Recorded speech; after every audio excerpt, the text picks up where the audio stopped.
Welcome to our Thursday live Q&A.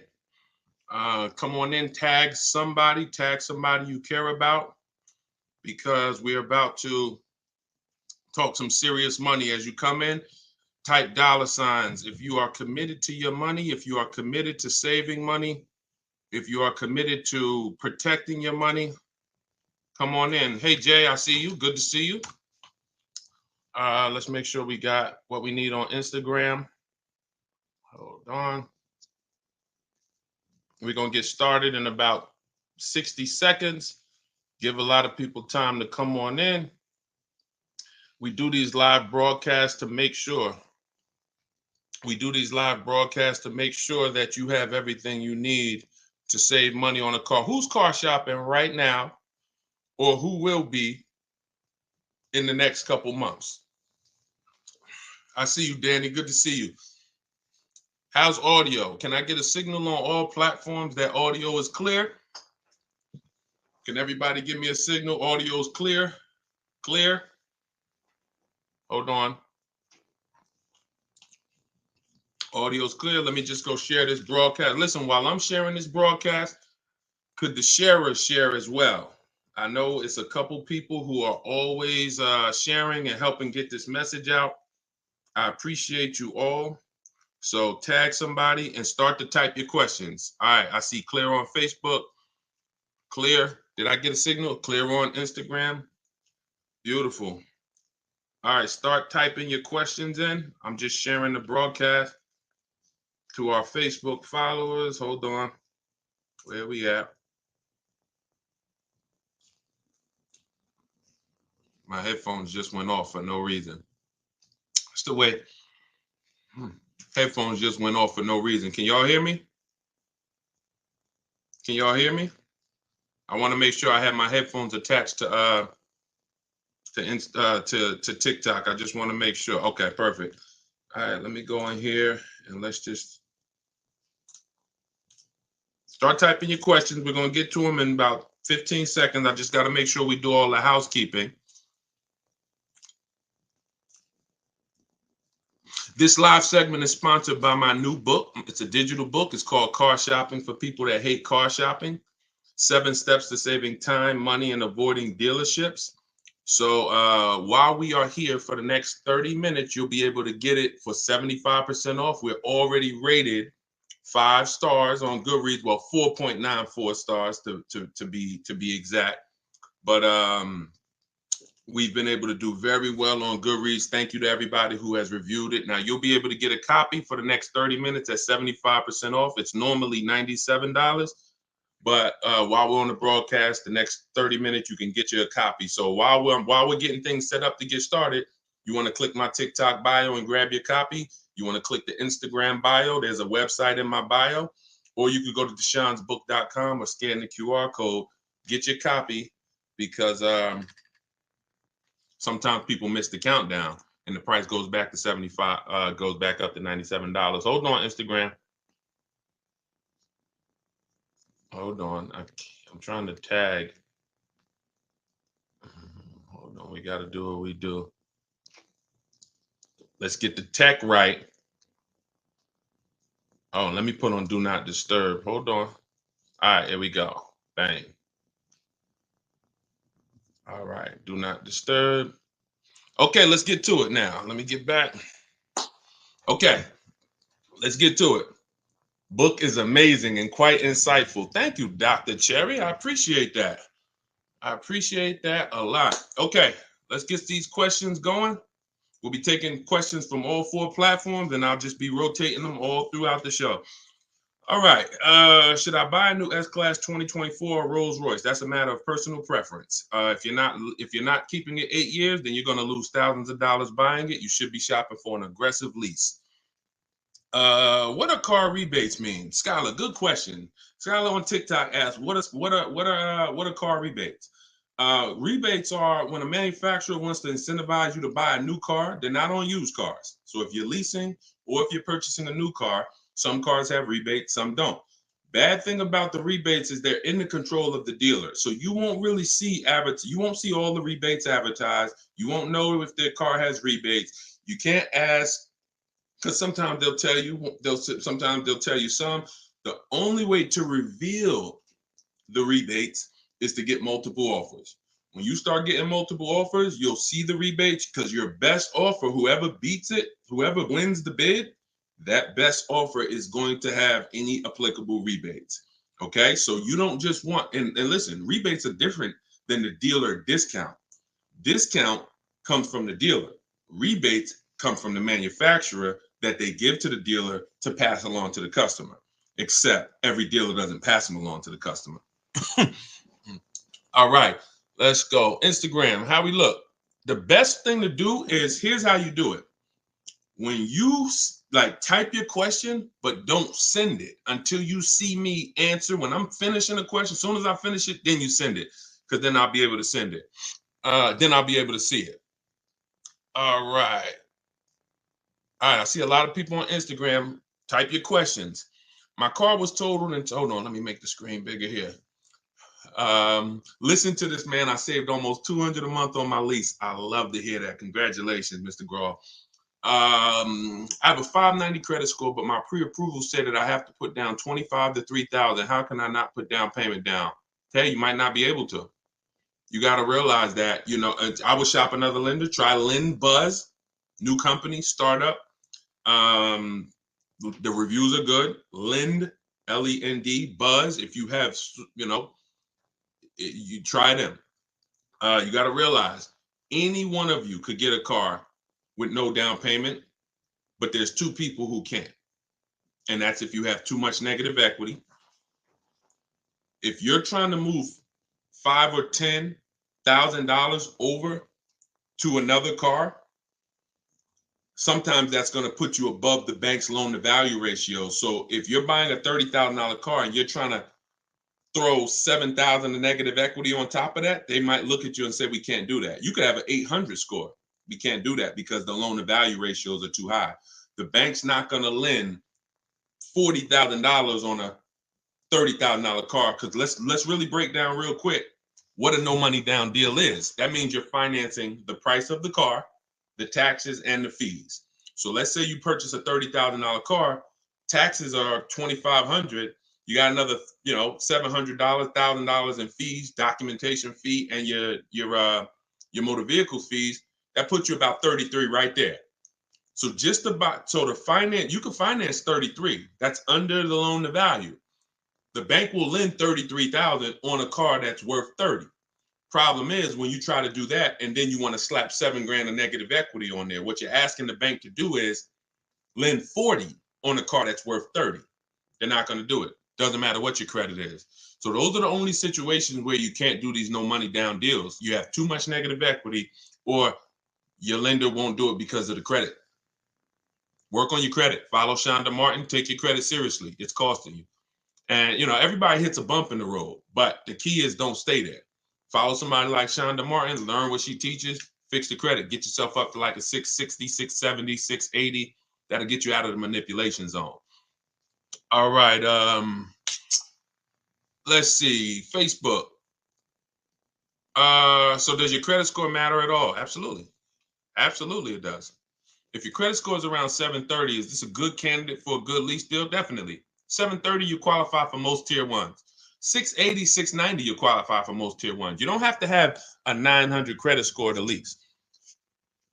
I got to figure out, I want y'all to inbox me, and I want y'all to tell me what we could do for the people who share the broadcast and support the broadcast, because I've been thinking about this. If y'all have any ideas, I might do a priority Q&A.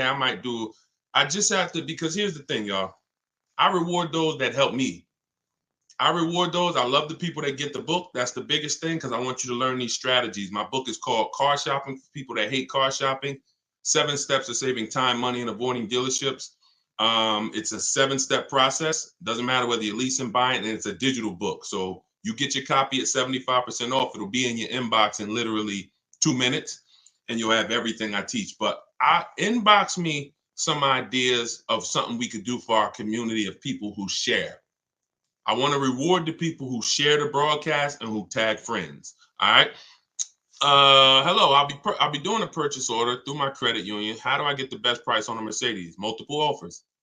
Multiple offers. It's the only way to get the best price. You need to get at least 5 offers. Anyone who's learned from me knows that you need 5 offers to reveal the best deal, because 80% of dealers are overpriced. I know it sounds crazy, but I've been working with people around the country since 2021, shopping for cars. They post their offers. I look at their offers. We have a group, and we have seen that that's the numbers. 80% of dealers are overpriced. That's it. So in order for you to reveal the best deal, you must shop multiple offers. Oh, why is my camera fuzzy? Hold on. Wipe my lens off, see if that clears us up. All right, let's go, y'all. Keep the questions coming. This is YouTube. How should I think about buying out-of-state cars with damage, accident, and its history? It depends. If first of all, buying out of state, I want y'all to get used to it. If you are using what I'm teaching you, you're going to get very used to buying out of state, because oftentimes the out of state dealers are going to do better deals than the dealers close to you. Sometimes, that's again multiple offers, because sometimes the dealers that are close to you feel like they own you. When they see a zip code, they're like, okay, this person lives right here. When you buy out of state, what you're doing is you are actually giving a dealer who never would have had a shot to earn your business, you're giving them a shot. And sometimes they respect that shot, they appreciate it, and they'll make it their mission to beat all their competition.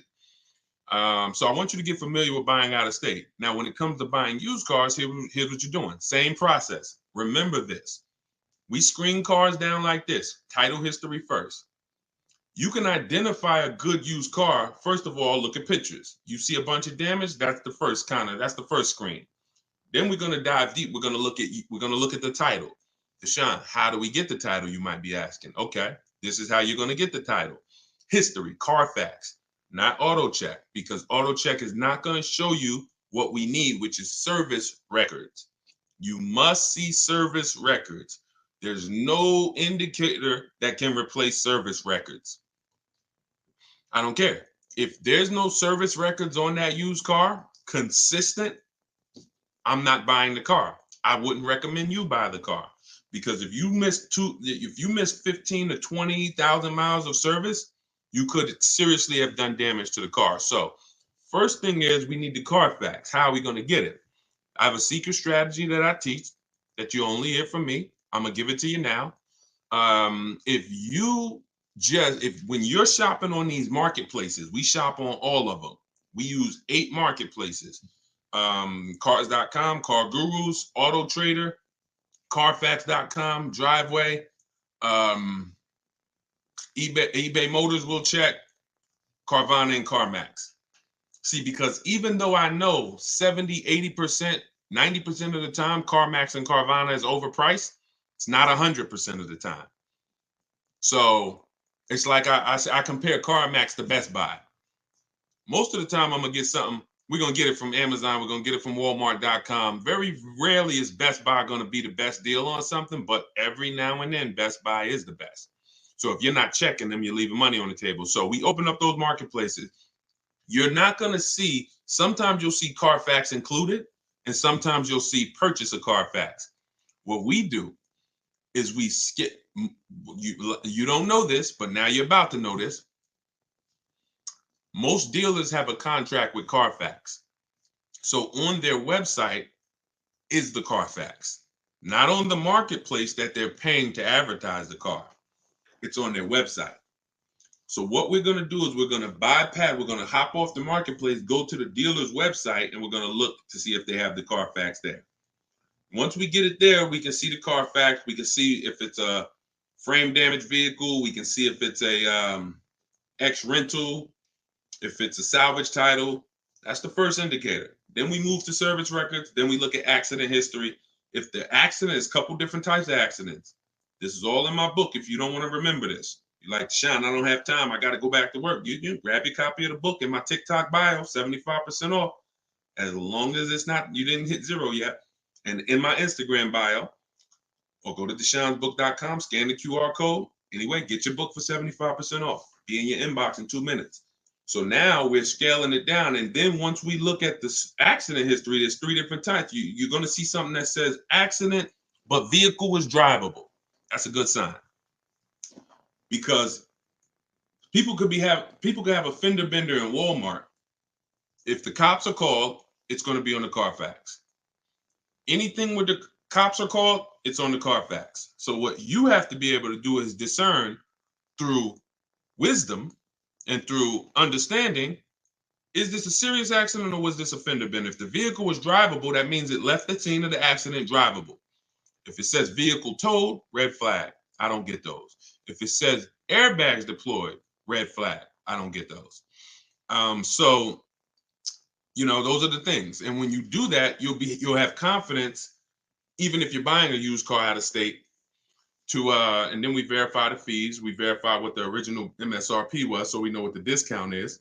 You need to know. Look, y'all, how many people have bought a used car in their life? Type U. If you've bought a used car in your life or you plan to buy a used car, I want you to type a U. I'm about to tell you something. There's many people who are never going to tell you how to truly know a great price on a used car. This is something I created. We call this the true value percentage. The true value percentage is not the discount the dealer is giving you. It's the discount from the price when it was new. Very important. There's nothing more important. You don't have a good deal unless you got a big discount off of the price when it was new.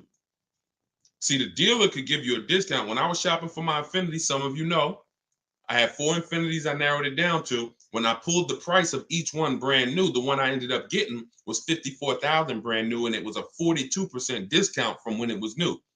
The other ones, the price they were asking was a little lower, but the original price of the vehicles was also lower. One was 46, one was 48, one was 52. So if I would have bought any of those cars because the asking price was a little lower, $1,000 lower, I would have not truly gotten the best deal. The best used car deal is the one with the greatest percentage discount from the original price. That's what we do. Let's go. Keep the questions coming, y'all. Let's keep it going. We're going to try to get through as many as we possibly can. Let's go. Is cardiac reports? I'm guessing you meant Carfax reports, or should we look into other websites?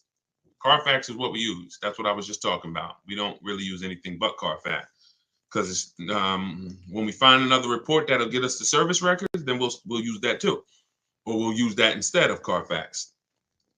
What to do if you're $11,000 upside down on a 4-month-old loan? Stay in the car. Stay in the car. Cars are not made to be flipped that fast. Stay in the car. Why are you trying to get out of a car that you just got 4 months ago? And somebody told you could do that and not lose tons of money. I'm telling you that you can find a dealer. Even if you found a dealer that would shoehorn you into a car, bad for you. So you can't buy a car that quick. Y'all know who's been on here, who's seen the depreciation curve. So as some of you tune back in, and somebody, if this is your first time on a live with me, type a 1. First time. What we talk about is something that you got to understand. It's called the depreciation curve. Your vehicle goes down in value like this from the day you buy it. You buy it today here, it's dropping like this. Now, about 7 to 8 years, it starts to look like this, which means after about 7 to 8 years, the same price your car was worth last year is going to be close to that. If it was worth $10,000 last year, it's going to probably be worth about $9,000 this year, $9,200. You're not losing that much because you've outlived the depreciation. This is for long-term owners. I see all the people. Can we send a welcome to the first-time people? Everybody who's been on here, can you send a welcome to the people who're here for the first time? We got a lot of people here for the first time. Okay, everybody who's you've tuned in before, just type welcome. This is the depreciation curve. So if you are buying cars and you're switching them in this period, which is the 2 to 7 years, you shouldn't be buying cars. You should be shopping for leases, aggressive leases, not these leases that you see on commercials. Those are not deals. But if you are like Deshone, I want to keep my car that long, that's when you win. Who has a car outside that's been outside? They've owned it for at least 8 years. Type of K for keeper. We call those cars keepers. That's a car we're not planning to switch. We don't care about the depreciation because our plan is to use up most of the value. Y'all follow me? When you are buying a car and your goal is it's going to be a keeper, you think about the depreciation curve. That's what you think about. And if you're not going to keep that car long enough to have that depreciation level out, you shouldn't be buying it, because that's where the reward is. That's when you've won. It's not when you paid off the car. You can pay off the car in 2 years. Don't mean the car ain't losing value like this. You've won when the car when you've made it to this part of the depreciation curve. That's when you've won. If you have no goal, Deshone, I'm not keeping a car that long, then you should be shopping for an aggressive lease. I know they told you leases were bad. They lied to you. And they lied in ignorance. They didn't know. But they talk like they did. I call it confidently wrong. We call that confidently incorrect. Dangerous. Yeah, you definitely. 2012 Ford Sports Track, definitely. Good job. All right. How do you shop for a lease anyway? Aggressively. Multiple offers. Multiple offers. As I said when we started the show, when you start shopping, you're going to see what I'm about to tell you to be true. 80% of dealers are overpriced.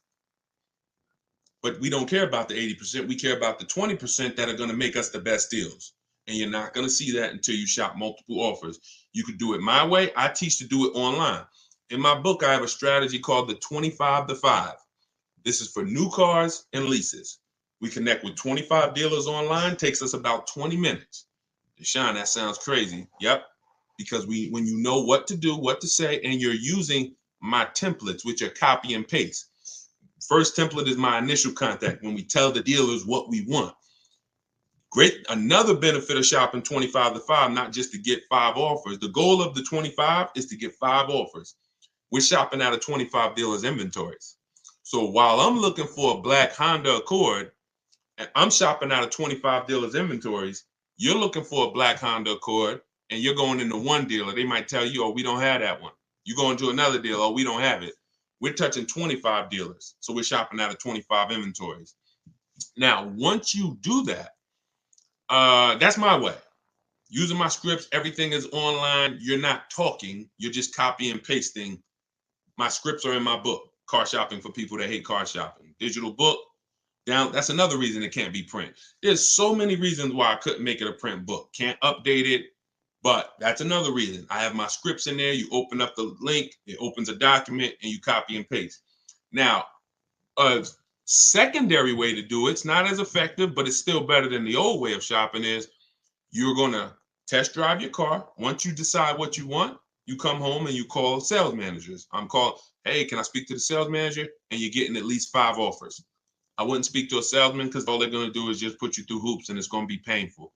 Speak to a sales manager, 5 offers, and then you make your decision. That's how you shop for an aggressive lease. Now, if you get 5 offers and the lease deal is over 1.5%, some of you know about the 1.5% rule. That's when you know you've overpaid. You're overpaying for a lease.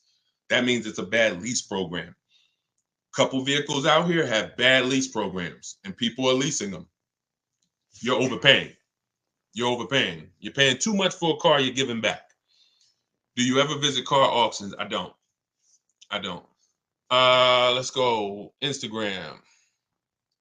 Can you still apply the 1.5% rule on a new build vehicle to lease? 1.5% rule is a rule that you need to keep in mind whether you lease a car you ordered or whether it's a car on the lot. 1.5% rule doesn't change.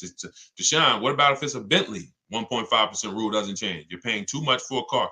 Leasing is a value play. The name of the game with a lease is to drive the most car and pay small amounts of money for it. When I was leasing my 2018 Jeep Grand Cherokee Laredo, $35,000 car, I paid $330 a month, under 1%. Under 1%. Over the course of 39 months, I believe I paid about $10,000, $9,000 and change. Just all you do is take 330 times 39. That's how much I paid over 39 months for a $35,000 car. Value play. Value play. Once you, the higher percentage you pay of the car over that lease term, the less value there is. And when you get to 1.5%, there's no value. We pass on those deals. We go pick another car. When we lease, we usually have 3 options. In my book, you'll hear me say it in these lives. I like 3 options. And if you can't find 3 options, I guarantee you're not going out there test driving cars. You identify one car, you're like, I like that. Go drive the competitors. Take a weekend, have some fun. Go drive a bunch of cars. You're about to make a $40,000, $50,000 decision. Go drive some cars. You know how many people have said to me, Deshone, I want that. I'm like, did you drive it? They're like, no, I just saw it. I like it. I said, go drive it. They get there and they're like, yeah, I drove it. I didn't really like it. Now think about if you would have bought that car. You'd have been like 3 months later, 6 months. How could I get out of it? So we do ourselves a disservice because we're not shopping. And I know why you don't shop is because you've been programmed to be nervous shopping. You do it what you do my way. Here's a rule you never break. Never talk numbers inside the dealership. If you remember that rule, you can test drive and be out of there in 20 minutes, never feel pressure. And then you come home and you make your deals from home. Yeah, we're taking questions from we on 4 platforms. Yeah, confidently incorrect. You like that, right? When you see somebody, that's what I call them. Speak with bold. Never lease a car. Leasing is the most expensive way to own a car. Confidently incorrect. Dangerous combination. Dangerous to yourself and others. All right, let's see. I got pre-qualified for a loan with Carvana. We don't use Carvana pre-approvals. Listen, this is a great question. It wasn't a question. It was just something somebody typed. Remember this term, y'all. Restricted pre-approvals. What are restricted pre-approvals? The benefit of shopping the way you're going to start shopping is you're going to see the whole market, which means wherever the best price car is, you're going to go get it. There are people who know that you're now getting into pre-approvals. They know you're now getting more savvier. So what happens is it's a new iteration of the old techniques, which is how can we limit them? In this new day and age, we're going to create something that restricts them, but seemingly gives them freedom. We'll pre-approve you, but you can only use it at Carvana.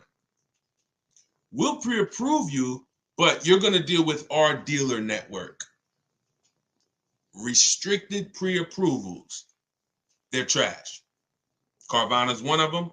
Capital One Auto Navigator, because those of you with bad credit, you get pre-approved with Capital One Auto Navigator, and what do they tell you? Go to our dealer network. Now, that dealer network is in bed with Capital One, and they know you're sending us these bad credit people who depend on us to find them the car. It's a money play.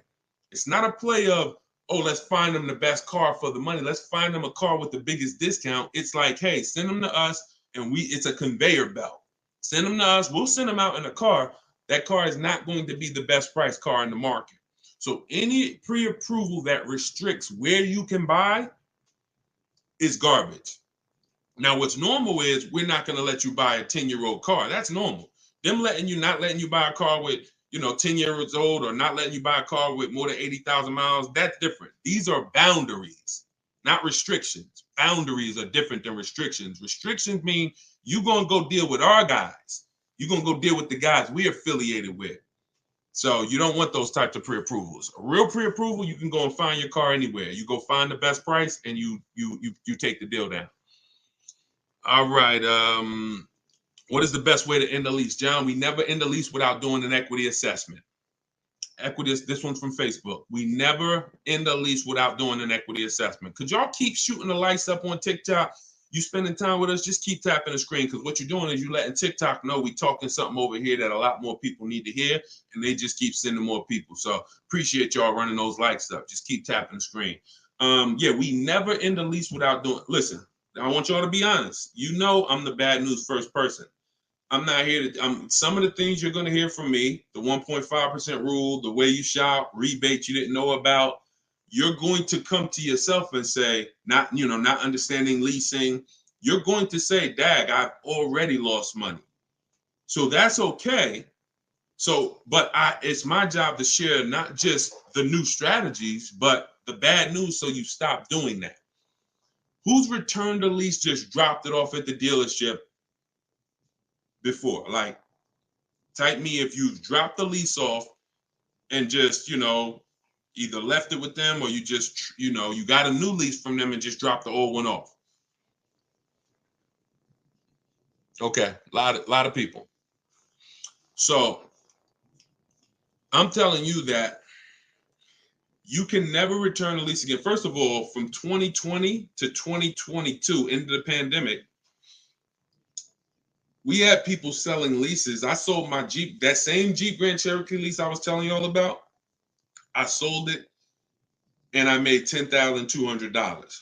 Now, during that time, prices on cars were up $7,000 to $15,000.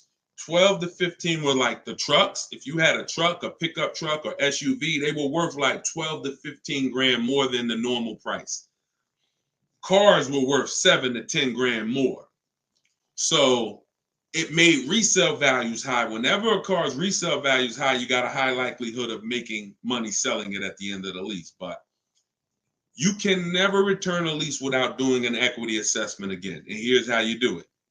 This is step 2 in my process. In my book, it's called Car Shopping for People That Hate Car Shopping, 7 Steps to Saving Time, Money, and Avoiding Dealerships. It's step by step. Step 1 is you need to know whether you're leasing or purchasing, because that's the foundation.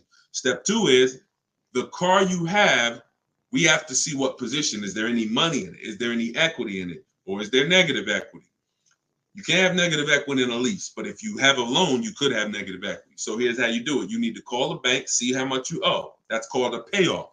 Don't look at your contract. Don't say, Deshone, I look on my paperwork. The residual value says this. No, you need to see how much you need a payoff, because the residual value is not going to include any payments, anything. You need a payoff. If you're going to call, you're going to ask for your payoff. If you have a lease, you're going to ask another question. Do I have a third-party restriction? There's 3 types of there's 3 types of equity assessments. One is for cash, for people who have paid off cars. If you have a paid off car or a loan, that's one equity assessment. If you have a lease, that's the second equity assessment. If you have a lease with a third-party restriction, that's the third. So what you're doing is, once you get that payoff, you're now going to go to the online car buyers and you're going to get your bids. If you're new here, everything we do is a bid. That's how we save all the money we save. We're going to save more money bidding than you'll ever try to get negotiating. So when we go to the bid, we're going to CarMax, we're going to Carvana, we're going to Driveway, we're going to AutoNation, Buy My Car, Kelly's Blue Book, Instant Cash Offer, Car Gurus, Sell My Car. 6 offers. That's 6 offers. Once, if you are in the first 2 groups, you own your car, or it's paid off, you can sell to the highest bidder, no problem. If you have a lease with no third-party restriction, Toyota, Chase, no third-party restriction, you can sell to the highest bidder, no problem. If you have a lease with a third-party restriction, that doesn't mean you can't sell. It restricts who you can sell to. So you now are going to take those offers from all those bidders, and you're going to call a used car manager of the same brand. The third-party restriction means you must sell to a dealer of the same brand. Now, some of you may have saw people who are doing things, and maybe you did it. I don't recommend it. You buy the car first. This is for you with a third-party restriction, because you saw, oh, Carvana wants to pay. You buy the car and then you resell it. We don't do that, because when you buy the car, you pay taxes, you pay fees. That comes out of your profit. When you sell direct to a used car manager and we get at least 3 to 5 offers, it's always a bid, because some used car managers will pay less. Some people will pay more if they really want the car, and you sell to them, and you're able to avoid the fees. You're able to avoid paying taxes, and you get your equity. That's the equity assessment. Now, not every car has equity. I don't want you thinking, oh, I automatically have equity. But you should never, and I would never, and anyone who listens to me, you will never return your lease without doing an equity assessment. That's why, and for those of you who don't have a lease, when you do your equity assessment, here's what you're eliminating: a word that I never want you to use again, the word trade. We don't trade. We get bids for everything. Because when you trade, you're not getting the maximum value for your car. You're not getting it. You don't get the maximum value when you trade anything. you take a little less because you want whatever they're selling. So hey, I want that bike. Yeah, I give you my lawnmower. You give me the bike. It's because you really want the lawnmower. It's not because you're trying to get the most money for the bike. So we don't trade. That's the equity assessment. Now that's also what you do. Who's in a car right now and you're thinking about you want to get out of it? Who's in a car right now and you're like, Deshone, I think I want to get out of this. I'm thinking about it. Right? All right. I see you, Tommy. All right. Keep the questions coming. We got a lot more questions we're going to answer. I see you. Okay. All of you who are typing me, I see you, Ty. Okay. Blue faces. I see you. So you got to understand the first thing you do once you decide whether you're keeping your car 8 years and you're going to purchase, or less than 8 years you're going to lease, the next step is equity assessment. Because your equity assessment is going to tell you if the car you're in, can you make money on it? Do you have money, which means I can get out, I'm in a good position, or are you in a negative equity position, which means that's going to slow down or that's going to affect the way I could get out of this car. So the equity assessment's always first. All right, let's go. Keep them coming. All right, Kai said, how can a new car allowance help when you have negative equity on a vehicle you want to trade in? When you say a new car allowance, what do you mean by that?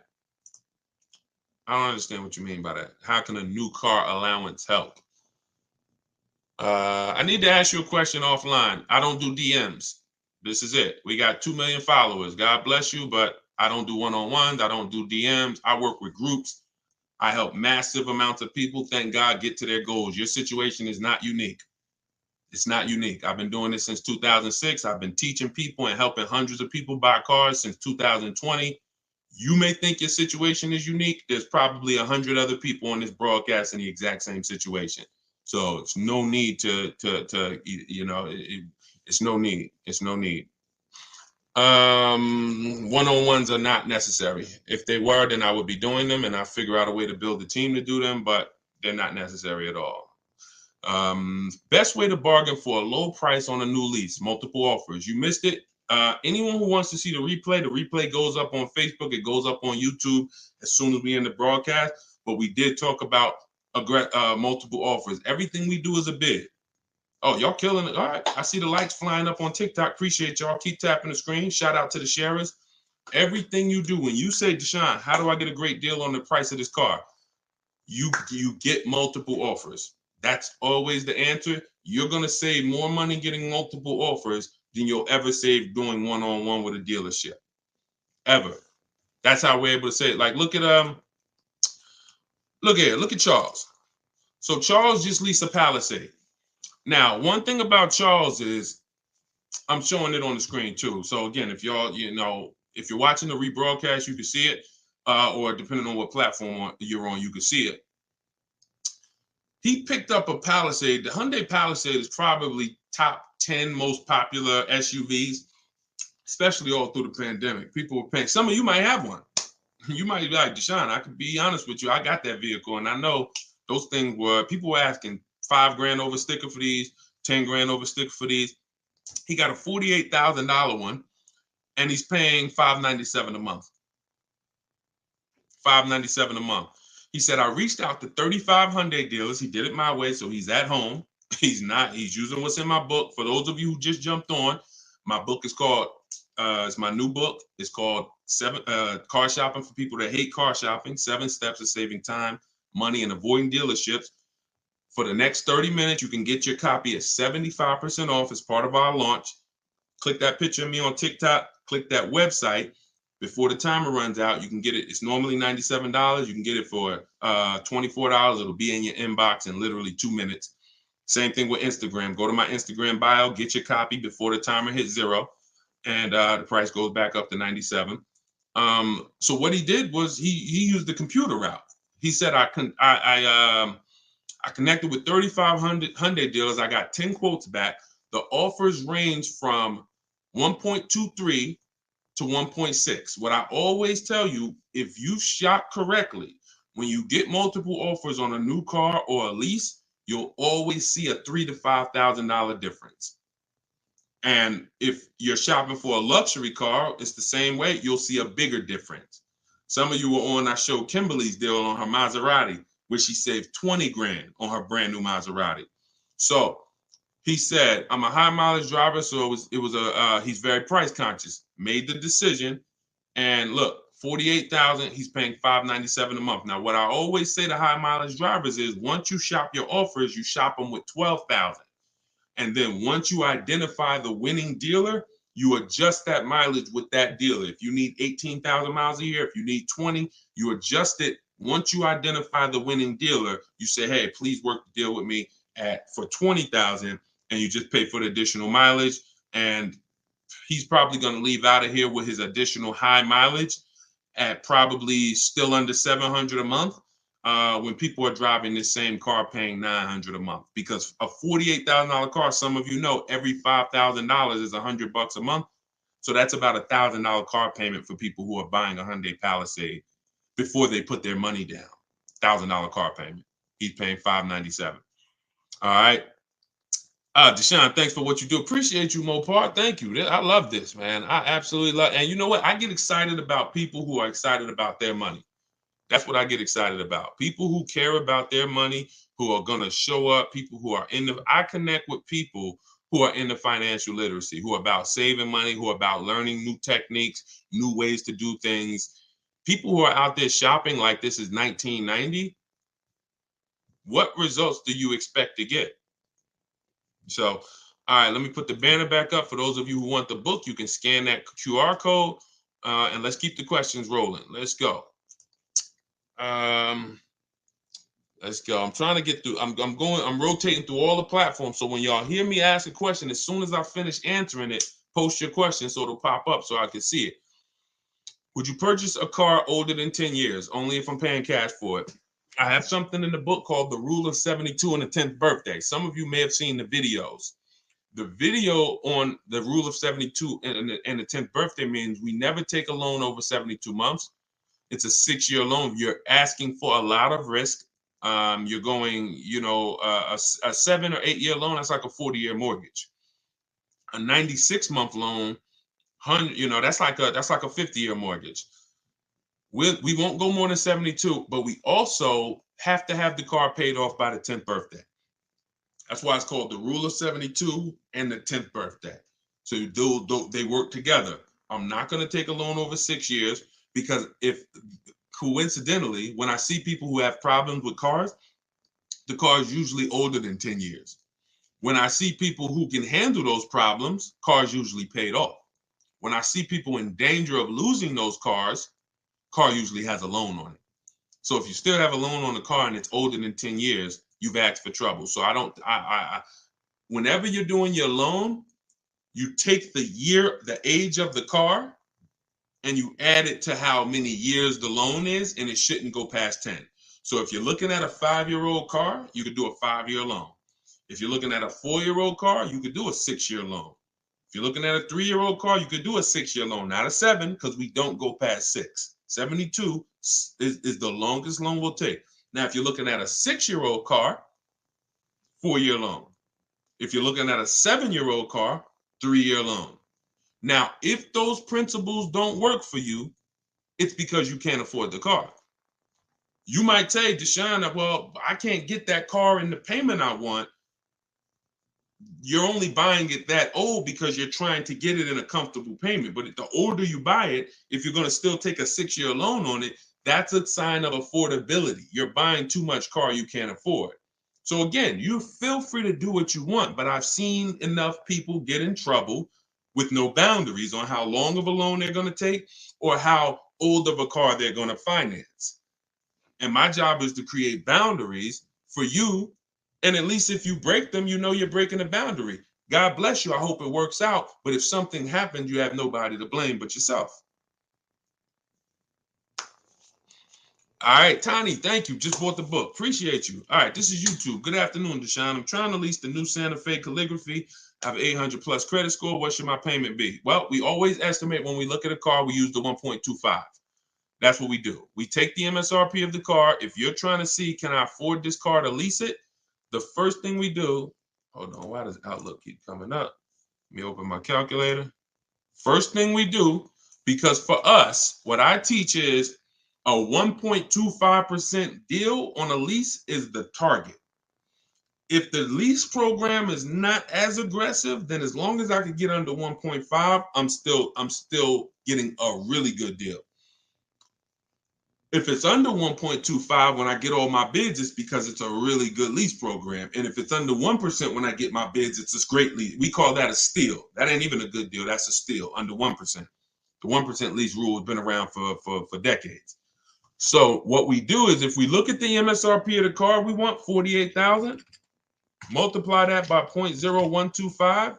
That'll give you 1.5%. That comes out to $600. So if 600 with no money down, this is when we shop our lease offers, we're always shopping them with no money down. That doesn't mean, Deshone, I want a $500 payment. Well, what you would do is when you find all your offers, if the best one is 600, you know it's under 1.5%. It's a good deal. You can put a little more money down to lower the payment. But what we're not going to do is say, I had somebody say to me, Deshone, I shopped a vehicle, and when the salesman gave me the quote back, he was the best offer. He beat all the other quotes. She said, I got 6 quotes or 7. He beat all the other offers, but he gave me the quote. It was a 1.3, but it was with 3,200 down. I said, that's not 1.3. I said, what is it with 0 down? First month's payment total out of pocket. She said, oh, it went up to like 1.6. Then it's 1.6. Then it's not, you can't, 1 point, that's like me saying, yo, I got a lease under 1%, but I put $5,000 down. No, you didn't. Whenever we're judging our leases, everything I'm going to teach y'all to do is to shop with 0 down and then have the option to put money down. Because if I could get a car, if you could get a car at the price you want, comfortable budget, below your max, with no money down, that's what you do. But that's how we do. That's how I would start it out. If my goal was to look at a car and I'm like, man, should I be going after that? If 1.25% is not in your budget, then it's the wrong car. But what I would do is, let's say I had 2,000, I might say, all right, if I could get this car to 600, I might put a little down. There's nothing wrong with putting money down after you have a deal. Money down doesn't get you a deal. Money down is payment management. That's the purpose of money down. It's not to try to get a deal. I already have a deal, but I'm gonna put money down so I can lower my monthly payment to a more comfortable range.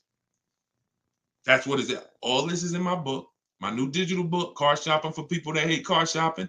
Look, and y'all don't have to worry about me holding back. It's in my videos on social media. Thank God y'all helped us get to over 2 million followers across all these platforms.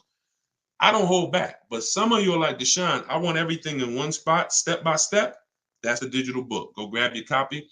As long as the timer didn't hit 0 yet, you can get it for 75% off the normal $97 price.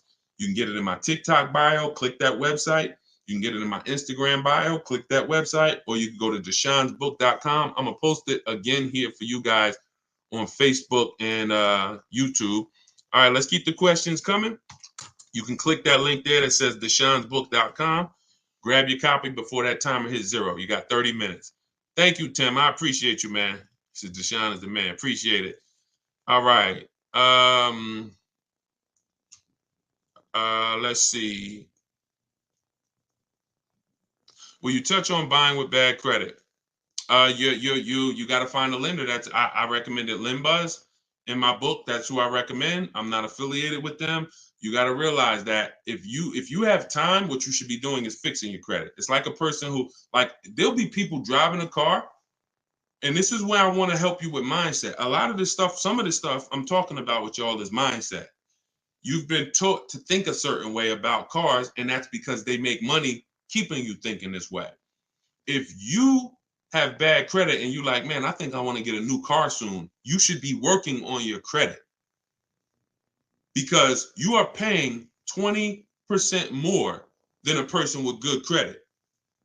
Like they're killing people with bad credit because they're limiting your options. Now, what I tell you to do is if you get approved with somebody like LendBuzz, then you can have a dealer see if they can beat your rate, because everything we do is a bid. I keep saying that. If LendBuzz approves you at a higher interest rate, after you find your best deal on a car, you find your car, we always give the dealer a chance to see if their 10 or 12 banks can beat what you got. That's called the bank bidding war, because interest, there's a lot of money in interest. You don't realize we're trained to look at the price of the car and try to get money off there, but we don't realize in your loan, that's why y'all think banks lend money and don't sell cars. There's money in the money business. So if you're not making banks compete, that's like you're eliminating a huge part of your transaction. If you could save 1 point on the interest rate and you're financing a $40,000 loan, that's probably $1,500. If you save 2 points, you're talking about almost $3,000. That's the money in your loan. So we shop. And if y'all use what I'm telling you, you're going to start making banks and credit unions bid. We do this after we get our car, though. And we don't let anybody access our credit with a hard pull until after we found our car, because that's when we can start the bank bidding war. The credit bureaus allow you to have multiple people run your credit within a short period of time. And when that period closes, it's going to weigh on your credit like one hard inquiry. One hard inquiry. So if one hard inquiry from one bank would have dropped your credit score 9 points, when that rate window closes and you had all these banks bidding, it's the same 9 points, except you had 20 banks and credit unions bidding, and you come away with guaranteeing your best rate. Which, what do we call that? Who was on here yesterday? I don't know, but what do we call when we can guarantee that nobody else could have beat the price? Starts with a P. And it's something that we get with other things when we buy other items. But when y'all do it like this, you're going to be able to get it with a car. Let's see if anybody knows from yesterday. We might have a bunch of new people on here, so I don't want to assume. It's called price assurance. Price assurance. Price assurance means you guarantee, not you hope, not you driving down with your new car and you saying, oh, you think we could have did better? You think I should have asked them? I should have asked them for like another $500. You don't have price assurance. Price assurance means I guarantee nobody could have beat this loan. I got the lowest interest rate. I guarantee nobody could have paid me more for my old car. I got the highest bid. I guarantee I couldn't have found this used car for nowhere else within 100, 200 miles because I saw all the options. Price assurance. When you use this, you're going to have it. When you use the bidding system, stop negotiating and start making people bid. All right, let's go. Jeff said, don't trade. Call the lender to find your payoff, then get offers from the sites that pay cash for cars to see how much negative equity you have. There you go. Way to go. Oh, see, all right, that's Jeff. That's YD. He's talking to Jeff. I guess you asked. See, that's what I like. When we start getting a community of people that know these principles so well that y'all can help other people coming into the community, that's when we really, really starting to penetrate this. So appreciate that. All right, what's the lady's name you recommend on your first live today for? Her name is Shonda Martin. Shonda, she's on every platform, and her company is called Road. Her brand is Road to 750 Plus. That's who you spend your time with. Same way you see people when they're getting ready to buy a house. What do? You work on your credit. I got a goal, and I want to do it the right way. So you work on your credit, and when your credit is right, you say, all right, let me go get my house now. You do that with a car, because here's the thing. You're going to buy more cars than houses. And if you can't qualify for a lease right now, but you're like, Deshone, I know I'm not keeping the car 8 years, then you should be, and you're like, I can't qualify for a lease. Your mission should be to qualify for a lease.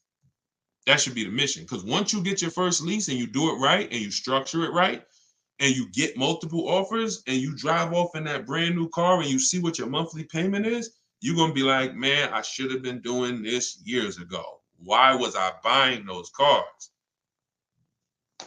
So get there. All right, let's go to Instagram for one. Instagram. I see a lot of people on Instagram sitting, but I don't see too many questions coming in. What about places like Car Gurus and Carvana? They're always on our list when we're shopping for used cars. Always.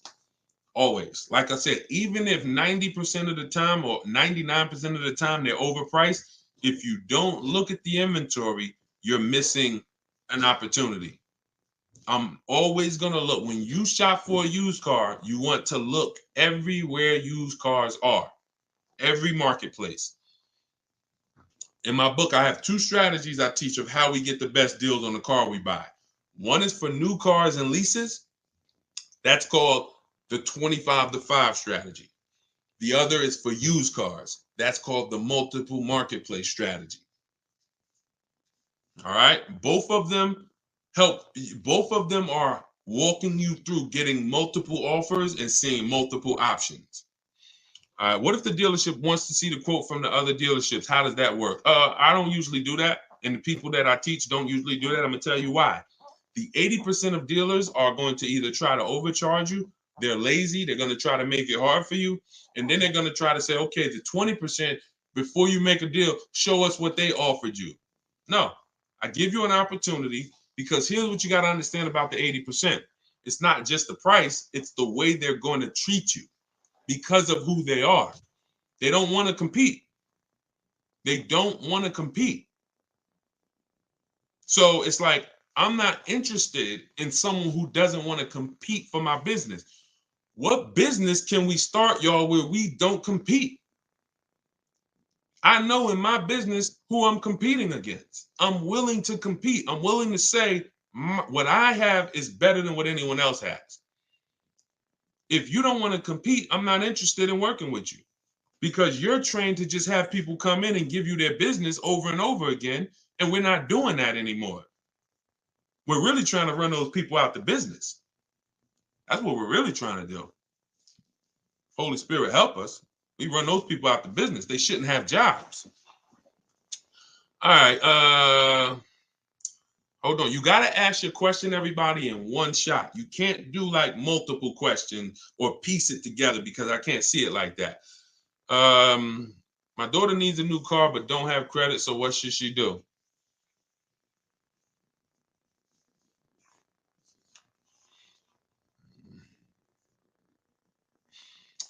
My daughter needs a new car but doesn't have credit. What should she do? Scrape together some cash and get her an inexpensive car. I needed a car. I didn't have credit. My first car was a $500 car. Transmission went out. She should be looking on Facebook Marketplace, saving up some money to try to get a car. Walking into a dealership like a lamb, coming in, oh, I have no credit, but I need a car, and you got sharks and wolves looking at you. Yeah, they'll put her in a car. But when you see those numbers, that car is going to follow her for years and years and years. You know, so it's just like, look, y'all, I think, and we can hear this, that car buying has not been taken seriously. And that's what has caused the problems that we are trying to fix at this point. You don't take listen, there's no other transaction that has the magnitude, price wise, of a car that people don't take serious. Only cars. If I told you you could start a business, even if it's a business you wanted to start, but it's going to take you $5,000. How serious? On a scale from 1 to 10, 1 being I'm going to do it in a weekend, 10 being I'm going to take it extra serious. How serious are you going to take that? Just $5,000. You can start a business that you want to start. How much research you going to do? How much due diligence you going to do? How prepared are you going to try to be? Scale from 1 to 10. 1 being I'm going to do it like I do, and 10 being, yo, I'm going to take this joint serious. That's $5,000. I don't want to lose that. Most of you would say, right, almost 10. Cars, they programmed you to think, oh no, this is a 1. Don't take it serious. Don't. You don't need this. All of that extra stuff, having strategy and like understand, you don't need that. That's the problem. But what you got to ask yourself is, why did they teach us? Why did they program me to shop like that? Because it makes them a lot of money. You not taking car buying seriously? You thinking, man, I could come in, I could do this in 2 hours. You at the grocery store in 2 hours. You spent $250. You at the car dealership for 4 hours, you spent $40,000. So all I want you to do is slow down, have a strategy, plan, and make the right move. And if you care about your money, this is gonna make sense to you. If you care about your money and this is making sense to you, type $signs. If what I'm saying to you is making sense, type $signs. I appreciate it. Shout out to everybody sending gifts. I appreciate it.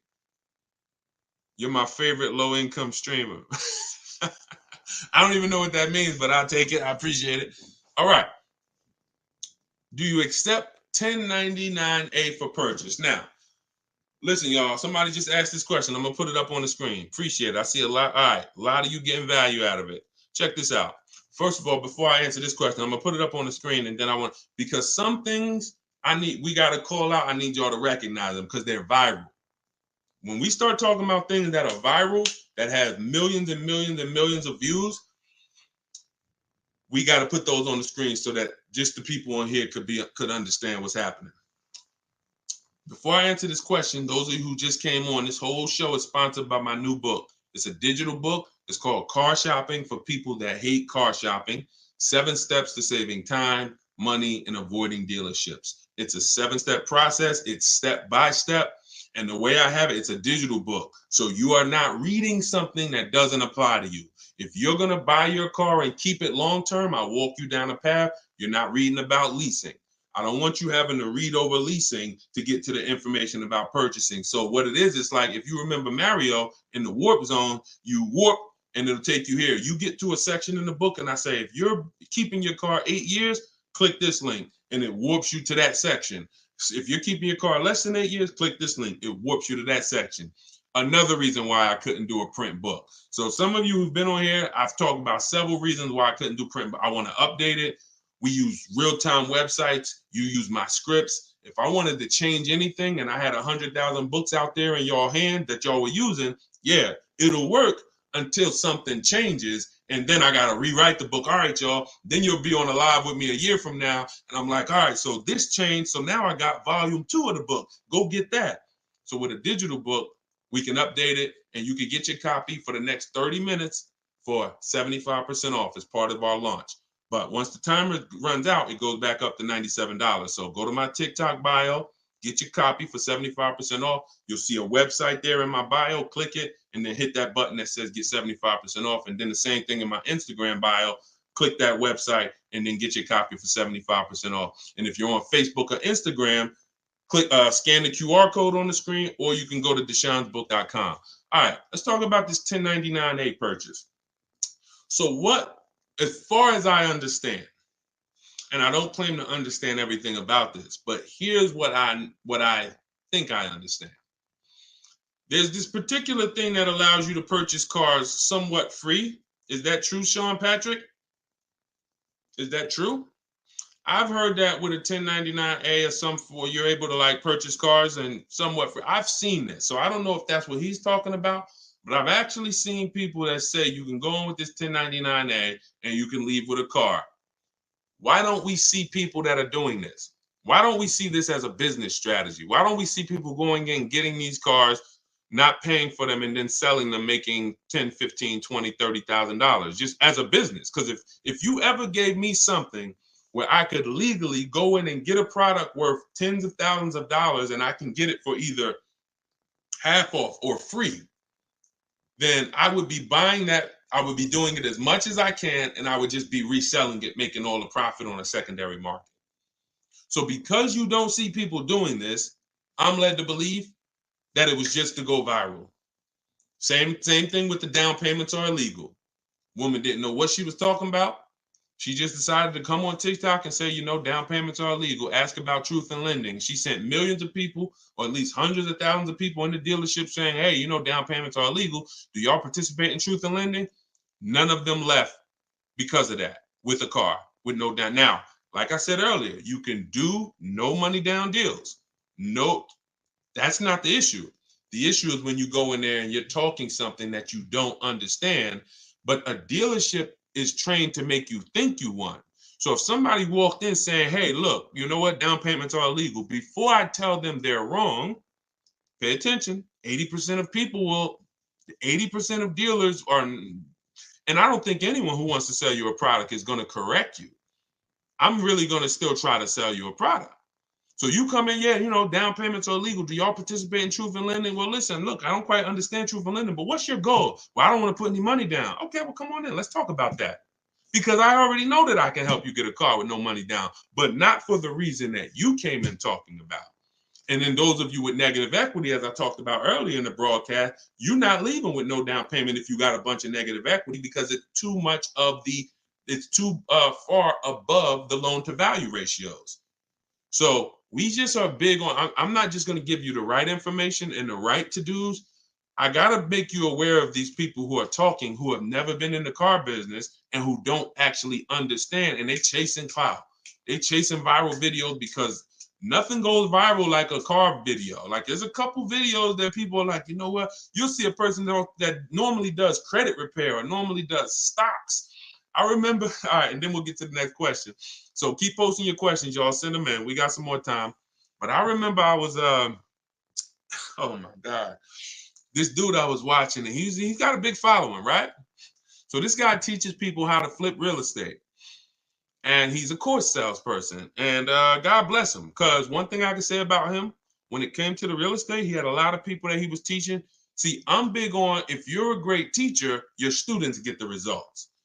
You're not a great teacher if your student, when you see a teacher with no students, you ain't a teacher. You just you like hearing yourself talk. If your people who listen to you don't get results, you ain't no teacher. But so I respect you from real estate. Now he said, here's what's coming, y'all. The community is growing, but I got a lot of new things coming because I see it's a lot of new things we need to talk about. He named like 5 things, and he said car buying course coming soon. I said, my God. And they gonna believe him. He knows that you've never been in the business. He might have bought 4 or 5 cars. So we got to be careful here, y'all. We got to be careful because there's a lot of people buying bad information that's going viral. So, all right, let's keep it going. Just got my book. Thank you, Purple Grow. Enjoy it. Use it. Use the book and win. And DM me a success story. Shout out to everybody that reviewed the book on Goodreads.com. We're not on Amazon. But we do have a 4.94 review. I'm putting it on the screen. We got a 4.94. We got 31 ratings, 27 reviews. Thank you to everyone who's reviewed. And if you got value out of the book, if you loved it, when you get your deal, please go to Goodreads, go to Goodreads.com, tell us about it so that we can help more people find it. All right, let's keep it going. I need a Toyota Tacoma. Can you help me? I can teach you to help yourself. I don't fish for people. I teach you to fish. All right, I just got your new book. Now, could you give us info about repairing credit again? Mark, go to Shonda Martin. Type in Shonda Martin. Can somebody type her name? Because I know it's somebody on here that knows Shonda. And you just listen. You see how I am with cars? She's like that with credit. She's like that with credit. She'll do lives. The way you know somebody knows what they're talking about a subject is they could do a live with hundreds and hundreds of people and just take questions, and whatever question comes, it's like not stumping them. That means they've studied. That means they've been in the game. They've seen too many things. And when I saw her do that, about maybe 3 years ago. And I said, everybody I know, I'm sending to this girl because she deserves it. And she has just hundreds, if not thousands, of people that have used her strategies and have, gotten their credit up. All right. Let's see. We'll go for a couple more minutes. Did you already answer the question about finding a lease without money due at signing? D, all you do, this one's from Facebook. All you do, D, is when you shop your lease off, this is for everybody. When you shop your lease offers, you are cut. Look, who was taught when it comes to leasing, they limit you on the mileage. Type me. If you were taught with a lease, they limit you on the mileage you can drive. If you were taught with a lease, here's another one. You have to put money down. You might have saw these commercials. Now, like I said earlier, and that you'll always hear me saying, you tell everyone you know, those leases are not deals. Those are packaged profit offers where the dealers make a good amount of profit. Those are not deals. Like, for example, any deals you see me show from people, when you get your lease deal using these strategies, you're going to look at your lease deal and you're going to look at the commercial. And you're going to be like, dang, this deal I got is like $3,000-4,000 less than that. That's a deal. Deals are not advertised to millions and millions of people. So when you go, so you've heard they limit you in mileage. You've heard you have to have a down payment. None of it is necessary. You choose your mileage on a lease. So if you drive 15,000 miles a year, you can get a 15,000 mile a year lease. Some of you heard about the gentleman I met when I was at Hyundai for 6 weeks. I was a manager. He was the first one that exposed me to a high mileage lease. Gentleman came in, he was returning his Hyundai with 75,000 miles on it, almost 75,000. I said, you lease this? He said, yeah, I do a high mileage lease. So I used to buy cars, and he explained it to me because he was a salesperson, not a car salesperson. That was his business. And he was like, I used to buy these cars, and I would take out loans, and then I always had negative equity. So I'm like, wow. He said, now what I do is I pay like maybe $150 more, $175 more. I get a high mileage lease. I come back with 75,000 miles on the car, almost, and I get a new one every 3 years. I'm not losing all that money because high mileage drivers, y'all losing a ton of money. Goes back to the depreciation curve. It looks like this for the average driver. This is how your vehicle's depreciating. High mileage drivers, 20,000 miles a year, it's like this. You're destroying your value. So after 3 years, the value of your car is here. You've destroyed it. So what you got to do is learn about leasing. So you got to learn about leasing so you can stop doing this. So you are going to shop your lease offers with only first month's payment total out of pocket. And you're going to now shop it with 12,000 miles a year. That's the average miles. That's how you get all your offers. You tell the dealers how, from now on, you are going to tell the dealers you talk to how to present the lease offer to you. You're not going to let them, you're not going to say, work me up a lease. Show me what a lease looks like on this car. You are going to say, work me. You're going to pick your car. We always build our car before we get our lease quotes. We like to go online, build it so we know what the equipment is that's in it. And when we decide that car is in the runnings, we're now presenting how we want the offer presented to us. First month payment total out of pocket, all taxes and fees in the payment. And then we're able to judge and see, is it 1%? Is it 1.25%? Is it over 1.5% when we get all those offers? So don't worry about down payment. What you were taught about down payment, then I have to have a down payment, throw that out the window. Throw that out the window. Can my young adult daughter lease with only 90 days on the job? She has great credit. It's a great question. There's no hard rule. There's no hard yes or no to this, y'all. Even with credit, it's very, because it's more about profile. So they're going to look at the profile they look at your profile, not just your score. Profile has, like she just said, how long I've been on the job, part of the profile. How long we've been at the address. What our bills look like. How, what our debt looks like. When they pull a credit, she had a lot of revolving debt, a lot of credit card debt, even though she got a high credit score. So these are all profile things. The job 90 days, that's going to be tough because it depends. Because listen, somebody can have a salary job. Somebody can have a letter from their job that says, hey, we've put them on a salary and they're going to make X amount per year. Even the type of job the bank looks at, having a 90-day job at a job that could be lost easily is different than having a 90-day job. Now, did she have a job before, or is this her first job? Because if she had continuous income, she might have a better shot. That's tough though, but I go for it. If my goal was to lease and I had a good credit score and I had income coming in and I could support the lease payment, I go for the lease. And I try not to go out of control. Don't bite off something like a $40,000 car. I'd be shopping for something that was under 30. I go for it. I wouldn't buy. And if she's got to buy, then I would buy something inexpensive just to build some more history, so that anyone who can't qualify for a lease, your goal should be setting yourself up for a lease. That should be the goal. I'm setting myself up for a lease. So that's what I can tell you. This is her first real job. Yeah, she might need a little more time. But again, and look, if she has to have a car today, that's different. Can she wait it out? Can she get 6 months on the job? Can she, before she needs a car? I go as long as possible. And again, if she doesn't need the car already, if she needs the car now, once again, I go for it. I will be shopping lease offers. I will look for something inexpensive where if I get a good deal on it, my lease payment's like three and change. That's what I would do. That's what I would do. All right. Yeah, somebody said the marketing emails I get from Mercedes always say $4,000 down. That's because don't believe marketing, y'all. Those are not deals. So that's what, never believe this. As long as you live, just remember this. Deals are not advertised. Deals are made in private. Managers don't want to make them. They're like, man, I didn't want to make that deal, but shoot, I mean, listen, at least we sold the car. That's a deal.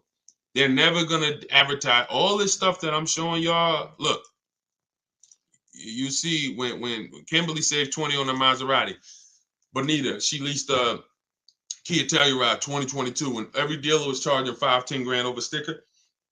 She got hers for $600 a month. So these are deals the managers didn't feel good making. They didn't tell her, bring your friend, tell your friends, come back, I'll give them the same deal. No, they didn't want to. Deals are made out of like, all right, at least we sold the car. So the advertisements you see aren't deals.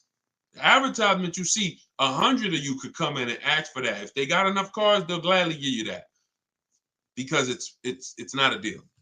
So, all right.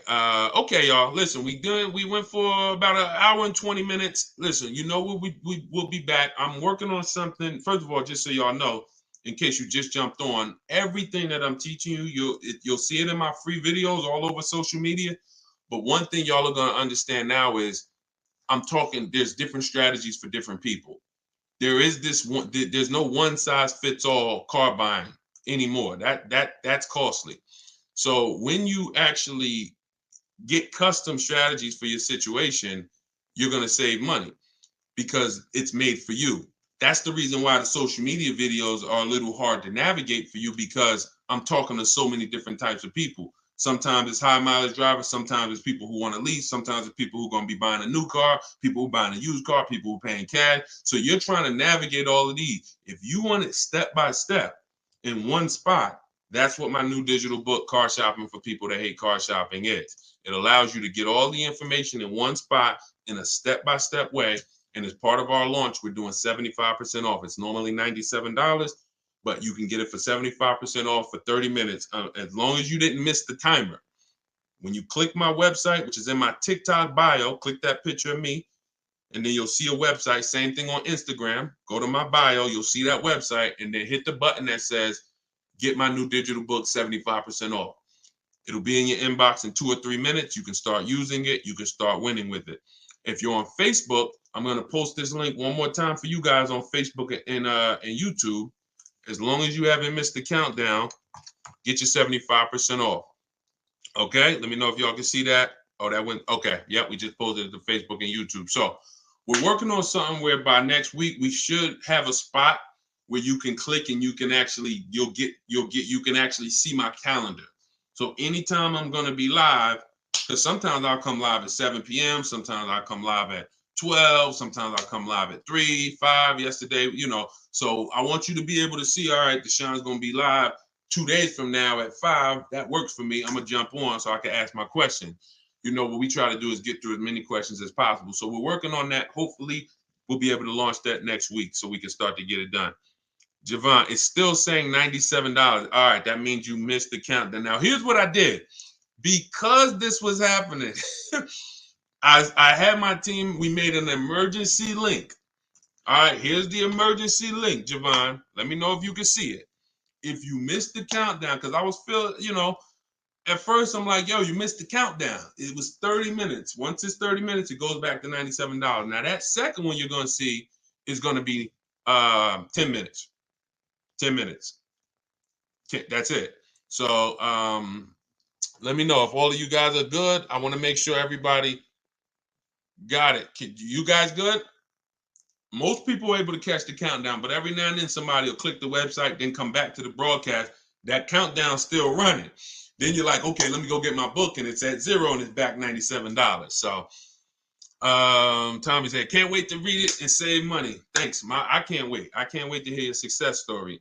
So we will be back with more lives. I appreciate y'all. Continue to tell your friends when you run into somebody and they say, man, I'm gonna be shopping for a car soon. Invite them to our broadcast. Invite them here so that we can make sure that they're armed with the information they need to go out here and win. I want you mastering buying from home, shopping from home. No one can take advantage of you when you are at your house. We don't spend more than 30 minutes in a car dealership. When you read the intro of my book, some of you who got it, you're going to see in that intro, I say, you should not be spending more than 30 minutes in a dealership if you use what you're about to learn here. And I walk you through it step by step. It's not a book you read and then you go get your car. By the time you get to step 7, that's delivery. So you should not even be, you're not going to be reading step 7 where I'm congratulating you, getting ready for delivery, and you haven't gotten your car. So it's a step-by-step book where every single step you take gets you closer to the car. All right. Same name on YouTube. Yes, Deshone the Auto Advisor. Yep. All right, y'all. So I'm going to jump off. Thank you so much, and I will see y'all in the next live, all right? God bless. Keep unlearning, keep relearning, all right? Take care.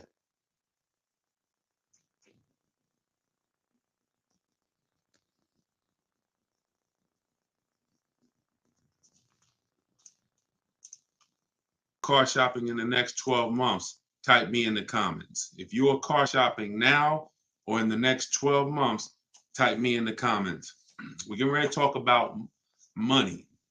We're getting ready to talk about some big money you need to know, especially if you're getting a loan. Anybody who's car shopping with a loan, type an L. I want to talk to you about a strategy that you're going to use to put banks, credit unions, and dealers against each other. Okay? We're going to talk about that. Come on in and let me know where you're at. I like to know where my people are at as I'm talking to you. Let's do a quick roll call, and then we'll get ready for some serious Q&A. But I'm going to show y'all how to do this strategy. I call it the bank bidding war, where you're going to put banks, credit unions, and dealers against each other to find out who has the best rate. Okay? It's called the bank bidding war. So come on in. Let me see where we at today. We got Cali in the house. I see Colorado in the house, Pennsylvania, Georgia in the house. I see you. What's going on? I see you, New Jersey. I see you, Chicago. I see you, Jacksonville, Florida. Toronto, Canada is in the house. Good to see you. Come on in. I'm trying to see everybody. Florida, Georgia. I think I see a state, Connecticut, New York City, Boston. Great to see you. Let's go. Come on in. I see you. Let's go. Stay very active in the chat. If you ever been on a live with me, I like the dialogue. You got to stay close to the keyboard. Okay. So I want y'all to get your questions ready. Start typing them. Just start typing them. Start typing your questions. My new book, it's a digital book. It's called Car Shopping for People That Hate Car Shopping. It is officially out. So thank God we've been able to bring this book to you guys, been able to bring it to the world. It's already rated 4.94 on Goodreads.com. We got 31 reviews. So everybody, while you're watching, you can get a copy immediately for 75% off as part of our book launch. So all you do to get yours, you won't leave the broadcast, is go to my TikTok bio, or go to my Instagram bio. If you're on Instagram, click the link and get your copy. You'll see a button there when you click the link that says 75% off. And if you're on YouTube or if you're on Facebook, scan the QR code or go to deshonesbook.com. Get your book 75% off as part of our book launch. All right. And make sure you review it. I love the reviews. Thank you to everybody who's reviewed it. All right. Do they all have to run your credit, or is it a separate hit? Nope. When you do this right, we're talking about what I call the bank bidding war. Who's ever wondered if they really got the best rate? Be honest. Who's ever wondered if you've ever got the best rate? Can y'all shoot the likes up on TikTok? Just keep tapping the screen. We already running the likes up. What I'm about to tell y'all is how you never wonder, okay? Bids. We got to go from dealing with one person to getting bids. And here's how it works. There's something called the rate window. The rate window is a particular period of time where the credit bureaus allow you, me, to have multiple banks and lenders access our credit to give us a loan. Within a certain period of time, it's only going to weigh on our score like one hard inquiry. So if you've successfully shopped your rate, you've gotten 10, 15, 5, 20 banks to run your credit so that they can give you their best loan offer, but you're doing it within that window. So here's how you do it. You don't go into dealerships and just let them run your credit. What you do is you're going to go find your car, and once you find your car, you are going to lock up your car, and you are going to then allow banks and credit unions to access your credit. See, there's banks and credit unions are playing a game right now. They're playing a game with us, but we got to know what this game is. They want to throw around these pre-approvals, but most of them are restricted pre-approvals. Restricted pre-approvals, which you never want to use, are pre-approvals that tell you who you can shop with, that tell you go shop here. Give you an example. Capital One Navigator may say, well, you're approved, but you have to deal with our dealer network. We don't want to deal with a dealer network. I see y'all running the likes up on TikTok. Could everybody hit the share button and share this with one person? I guarantee they will thank you. Guarantee they'll thank you. So shout out to the sharers. So when we don't ever want to, the whole purpose of getting a pre-approval or even really getting your best deal on a car comes from when you can shop wherever you want to shop. It's like ShopRite. You walk into ShopRite and they say, oh, you can only shop here. You can't check Stop and Shop, can't check Publix, can't check anywhere else. You only can shop here. Well, what if y'all overcharging? Then that's the same thing when we deal with some of these restricted pre-approvals. Carvana, they'll pre-approve you and say you're pre-approved to shop with Carvana.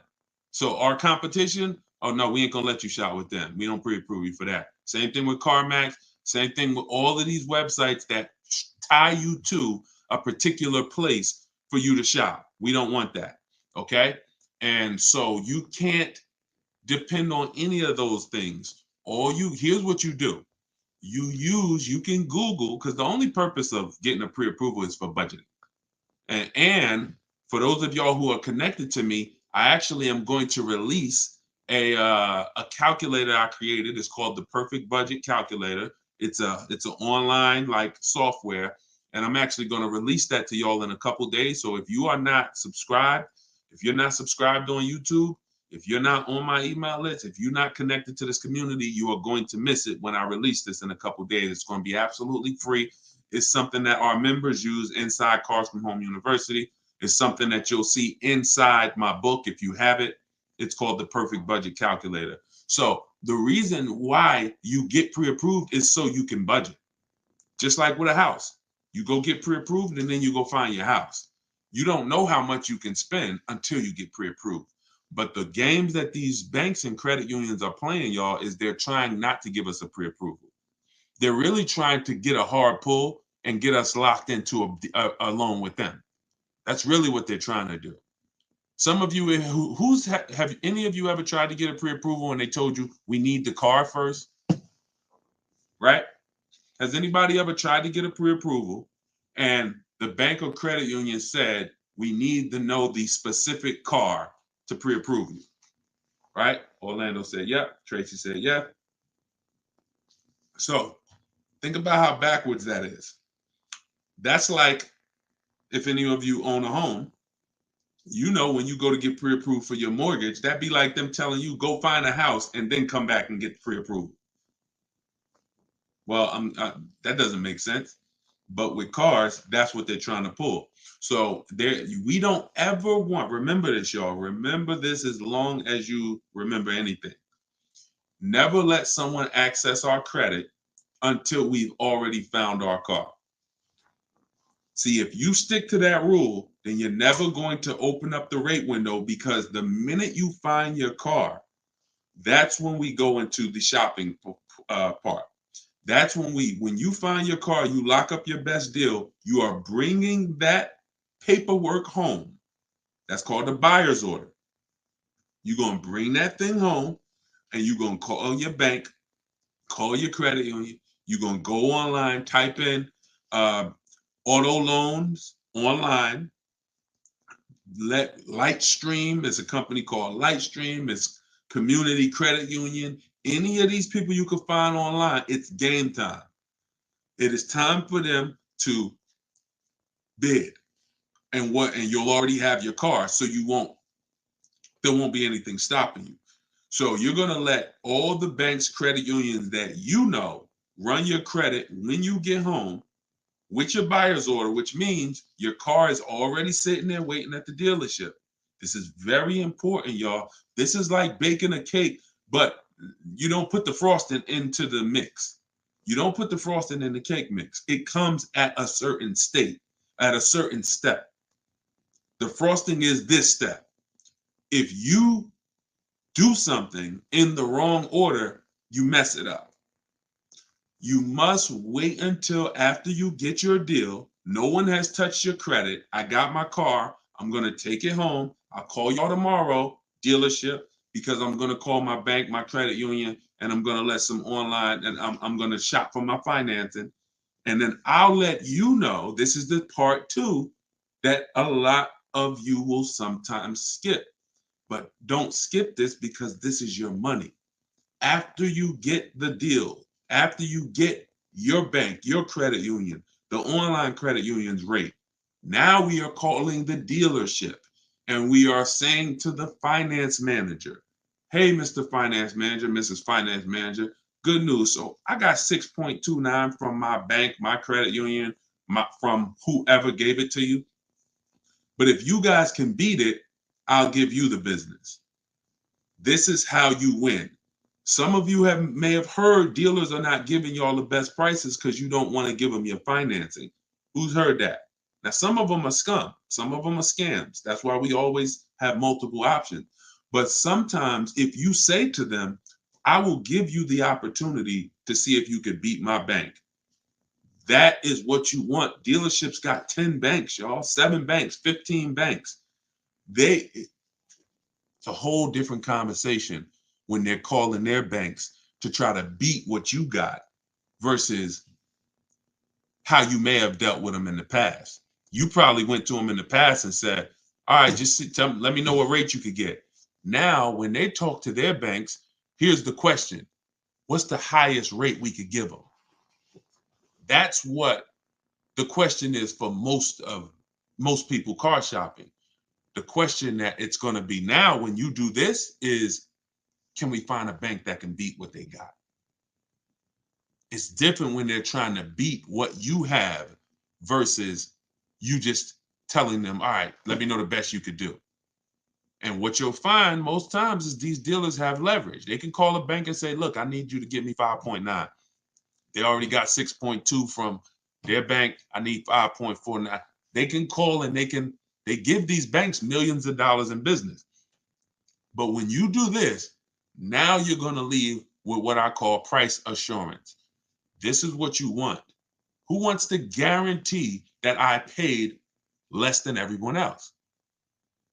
Don't you want to guarantee that when I make a car deal, I paid the lowest price for everything that I could have paid.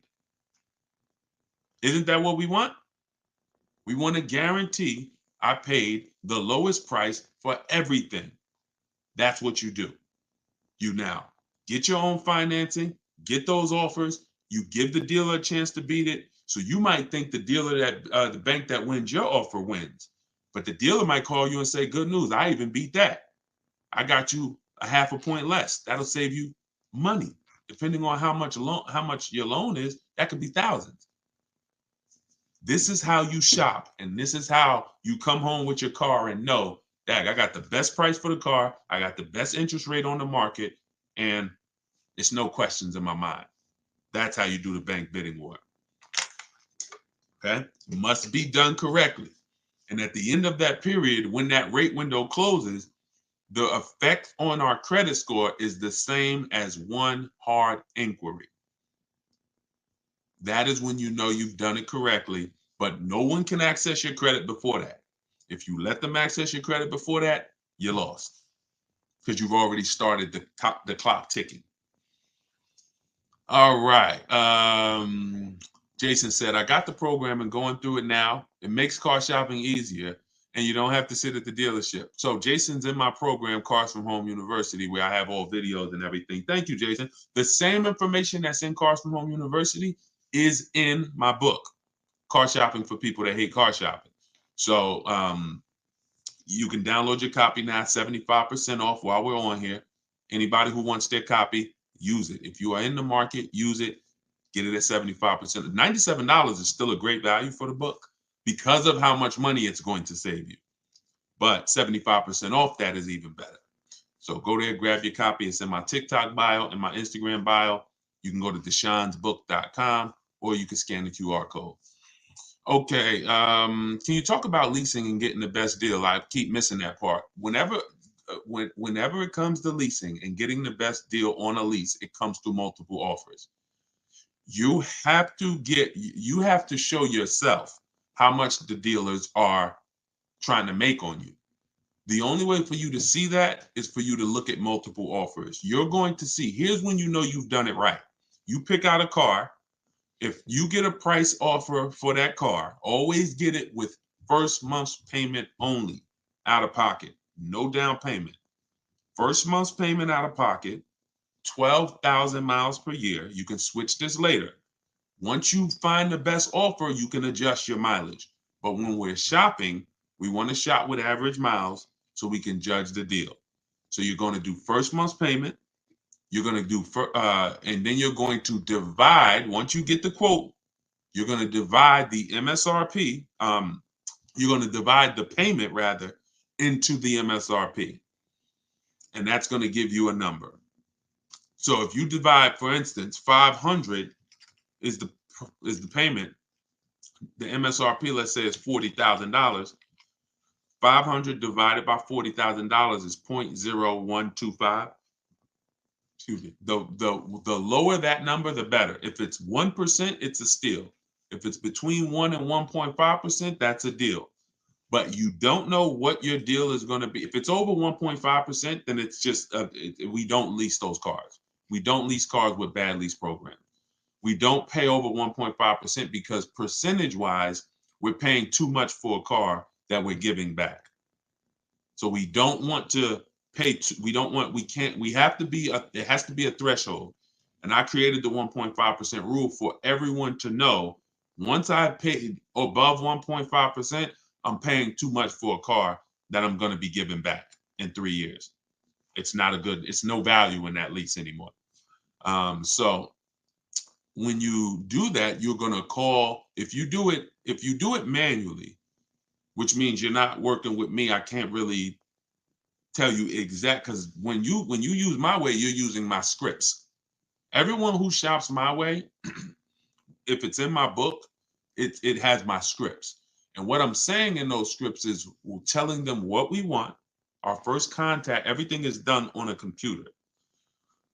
If you're going to do it manually, then you would just call a sales manager and you would get quotes. If I didn't know how to do it, I would just call sales managers and say, "Hey, I just came from this dealership. I'm looking at this car. can you give me an offer? I'll give you all the details. And because you have to get at least 5 offers for you to see how much people are trying to overcharge you. Because if you've done it right, y'all, there's going to be a $3,000 to $5,000 swing between the best offer and the worst offer. At minimum, which means you're going to see some people that want $500 a month for the vehicle, and some people that's quoting you $650 a month for the same vehicle. They're going to be like, that's my best deal, $650, and you're going to be like, wow, there's another deal that's at $500. So all that thinking people was the same price, absolutely, no, they're not. No way. No way. Every dealer has a different price. Almost every dealer, unless they're owned by the same people and they're like price fixing, they almost all of them have a different price that they're going to offer you. So the key is sorting for the best offer. I like to do it all online without speaking to anybody. If you want to do it manually, online requires you know what to say. Your dealerships are trained for people who are trying to get deals and trying to save money online. Online has been around since 2005, 6, 7. This isn't new. They've had chances to train people to make sure that they're not letting people just save thousands and thousands of dollars online. So they're going to make it hard, which is why we have to know what to say. If they say, hey, can we get you on the phone? You know, who's heard that? Who's heard that before when you try to shop online? Hey, can we just get your phone number? We can talk. It's a lot easier. Hit the like button if you've heard that. Or what about, as soon as you get on the phone with a dealership, y'all, what's the first question that they ask when they find out you're interested in a car? What's the first thing that they're going to ask you? Let's see. We got hundreds of people on here from every platform. What is the first question? Let me see how common and predictable this is. What does the dealership, from the moment you get on the phone with them, what are they asking you? Okay, I see. What's your credit score? Yep, they're gonna, yep. But I'm looking for come in. Exactly. High vibrate. Exactly. When can you come in? When can you come in? So we got to know what to say. We got to know. I have a response for all of that. Your response for that would be, hey, I'm actually doing all my shopping from home. I'm talking to a couple of local dealers to make sure I get the best offer. And then you always end with a question. Do you have what I'm looking for? Do you have the car that I'm looking for? We need to let them know what car we're looking for, and then we get the offer for it. But you have to be able to, every time somebody tries to get you to go back to shopping the old way, which is coming in, which is going back and forth with them, you have to continually stay on the game of, this is what I'm doing. I'm shopping from home. It's 2024. I can do that. Plenty of dealers are going to make it easy for me to do that. And that's what I'm doing. And, and then you'll reveal. You'll see things about most dealers that are going to be like, wow, they're out of control. But you're also going to see the 20% of dealers who are the people you want to do business with. Honest people. They win. They don't mind competing. They don't mind beating their competition with a better price. This is who we deal with. Let's see. I'm not a car person. I like buying cars that'll last 10 years. Yeah, I mean, that's a good thing. That's a great thing. I told y'all on the earlier hour when we talked, if you're buying a car, it should be long term. Nobody should be buying a car for a short term. You just shouldn't be doing it. You're losing too much money in depreciation, and you're not getting that value back. You pay 15, 20 grand for a car, you're trying to get out of it in 3 years, 4 years. God forbid you pay more, 30 grand, 40 grand. You're not getting that. All that money you're paying, you're losing. You notice how you're never happy when they tell you what your car is worth? You're never happy. When the dealer says, look, yeah, well, your car's worth about 19. That's it? That's all. Man, are you kidding me? Why? Because you put all this money into the car and you're trying to get some back now. You know that car was 40 grand. You know you've been paying on it for years. You know all of this. So the reason why this is happening is because you don't understand leasing in the short term. But anytime you're purchasing, it should be long term. 8, 10 years. It's the only way you're going to make the money back. It's the only way somebody who's leasing is not killing you. Because people who are leasing, getting great lease deals, they're paying pennies for the cars that we drive. We're paying hundreds of dollars less than somebody who's buying every month. What's a good affordable car to buy less than 20 grand? This really depends. It depends on what you're going to need. First thing you got to assess is, what are your needs? Because the biggest thing you pay for is size. You pay for size.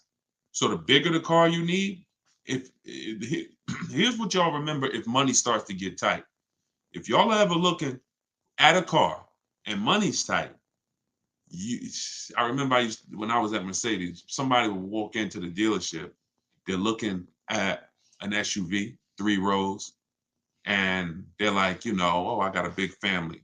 I got all these kids, I need the room, right? So then we start looking at the price and we see that the vehicle is out of their price range. And, even the best deal is still out of their price range. Now they go to make a decision and they're like, well, what about the smaller Mercedes truck? And they want to look at the one with 2 rows now. Now, the reason I stop them is because they're about to get a car that takes care of their wants, but not their needs.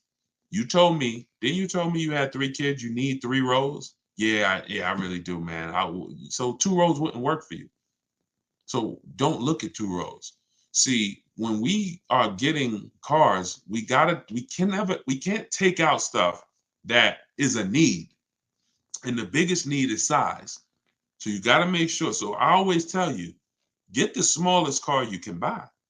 Because when you don't need a big car, you can save money by getting a small car. A Hyundai Elantra is less expensive than a Hyundai Sonata.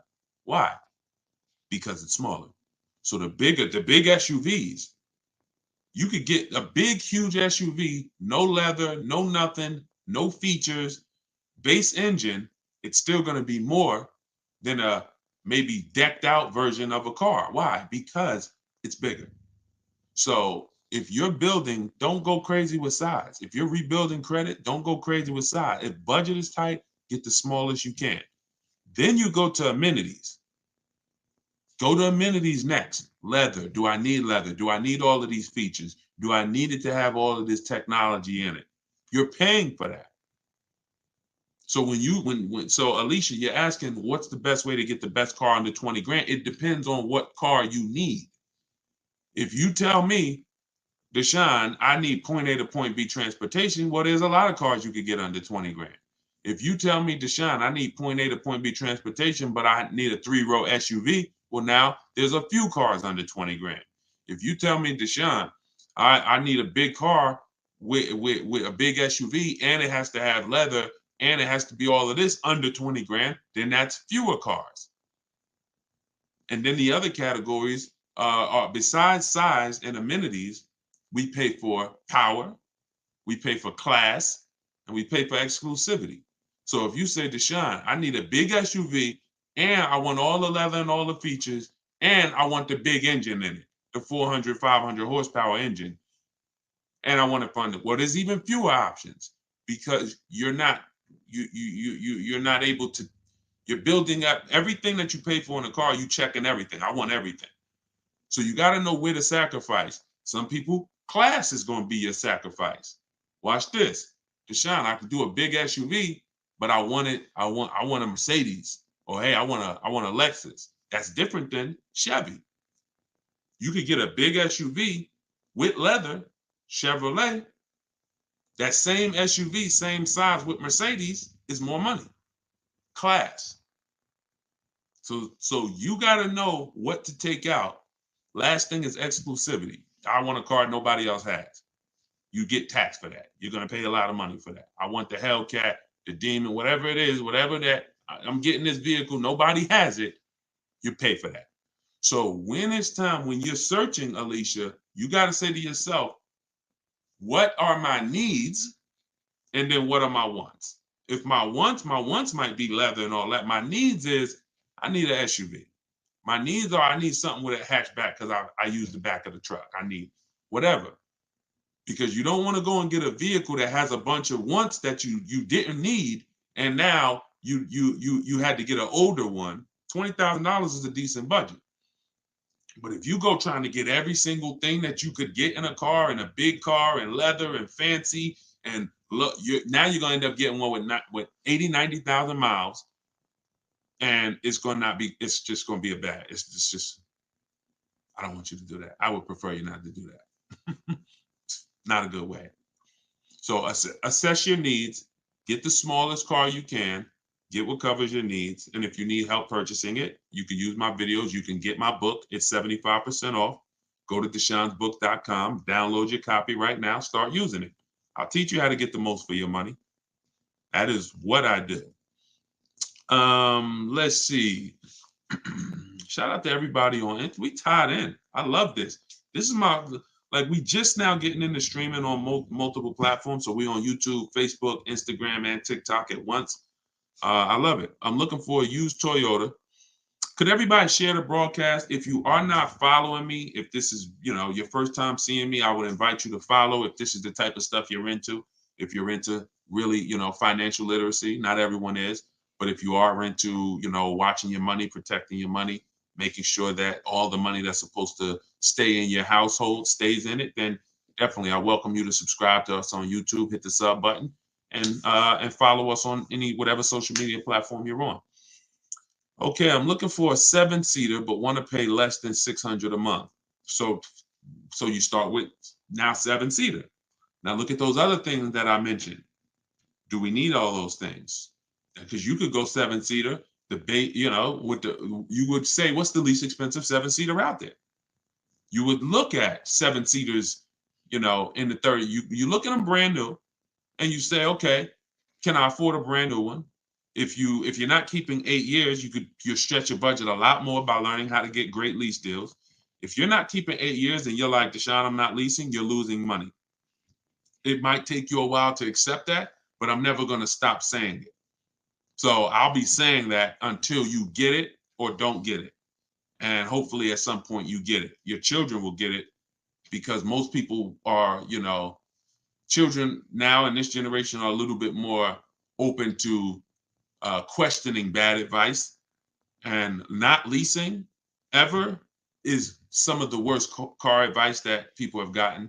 And if you're not keeping your cars 8 years, you must learn how to get great lease deals, because you're going to save thousands of dollars. Like, so much more money is going to stay in your household. So what you would do is you need to decide whether you're going to lease or buy. That's always the first. My book is called 7 Steps to Saving Time, Money, and Avoiding Dealerships. Car shopping, for people that hate car shopping, 7 steps to saving time, money, and avoiding dealerships. What's step 1, y'all? Step 1 is lease or buy. Because lease or buy is the foundation of our car deal. If you see this young lady here on that I'm showing on you can't see her on TikTok, but all other platforms you can see her.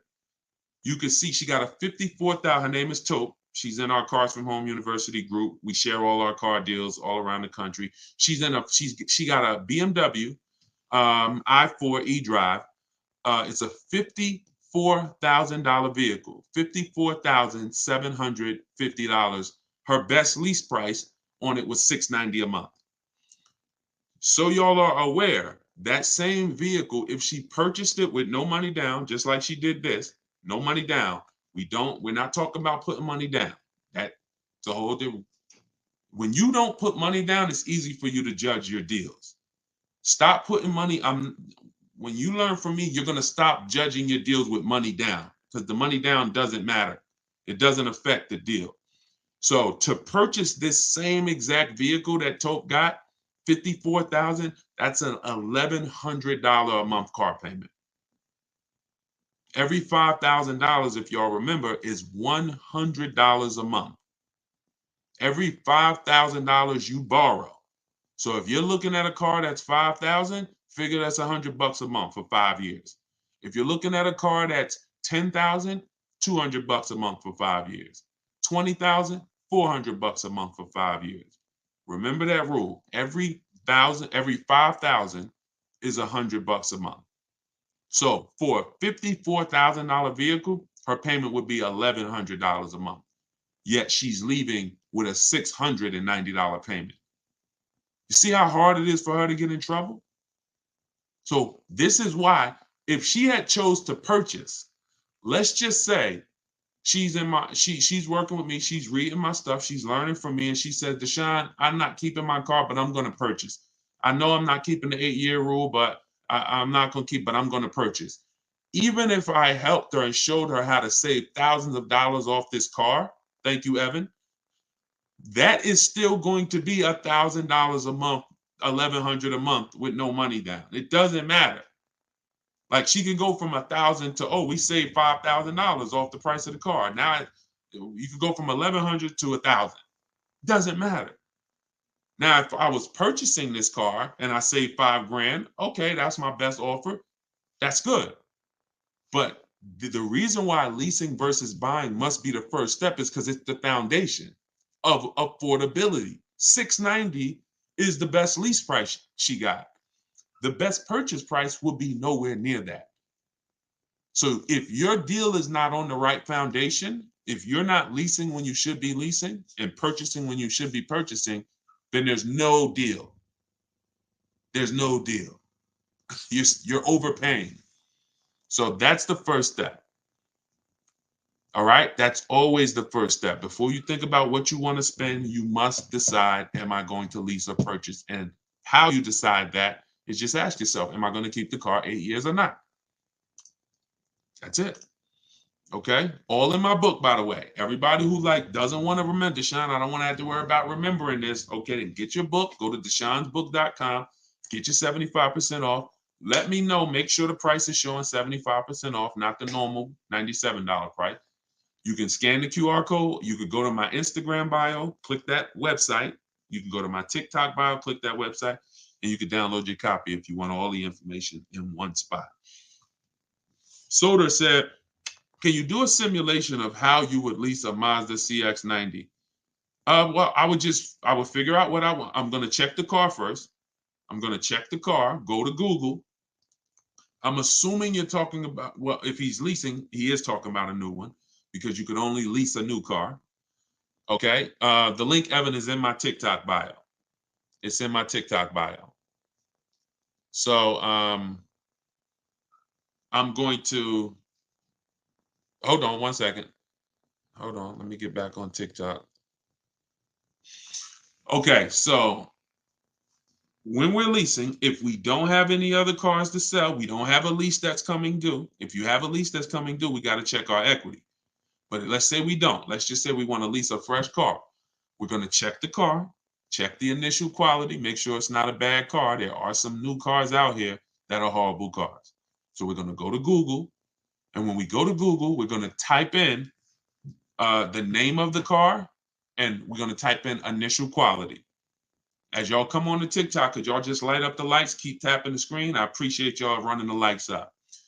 Because y'all, again, we don't want to do little stuff that ruins our deal. Like I said earlier, if you save a lot of money on a purchase, but you didn't lease, had you leased, you would have saved $300 more a month. Then that wasn't a good deal. You messed up. Same thing if I get a great deal on a lease, but my car is always in the shop. Every 90 days, it's a problem with this car. What's up with it? That we don't want that. And these things can be avoided if you just go to Google and make sure you're not looking at a bad car. Okay, now once you do that, now you move on to the step of, all right, it's a good car, it checks out, we got to build it. We go and we build it out because we need to know all the features that come in the car. Sometimes some of y'all actually want a feature that you don't know is available in the car because you didn't go build it. But you got to go build it so that you can decide what you want in it, what you need. Wants versus needs are very important. Needs might be, I need the navigation. Wants might be, I want the big sunroof. I'm good with a regular sunroof too, but I want the big one. I could take the big one. Here's why this is important. When we reach out to dealers, now we're talking to them and we're letting them know what we can. We want dealers looking and saying, do I have any vehicles that match this? Okay, he's looking at a 2024 Mazda CX-5. He said, always give him all your color choices. He said he's open to black, white, or gray. Perfect. He said he wants this trim level, sport.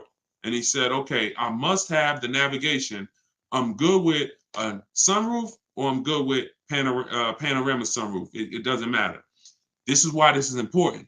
When they hang up, when they look at that on the computer, they go and they look in their inventory and they see what they have and they're looking for a match. If you only gave them 2 limited options, if you only didn't pick out, now they like, hey, well, do you want the sunroof? Do you need the sunroof? So we got to give them everything we want. That's why we build that car out. And once we give them everything we want, we do this online.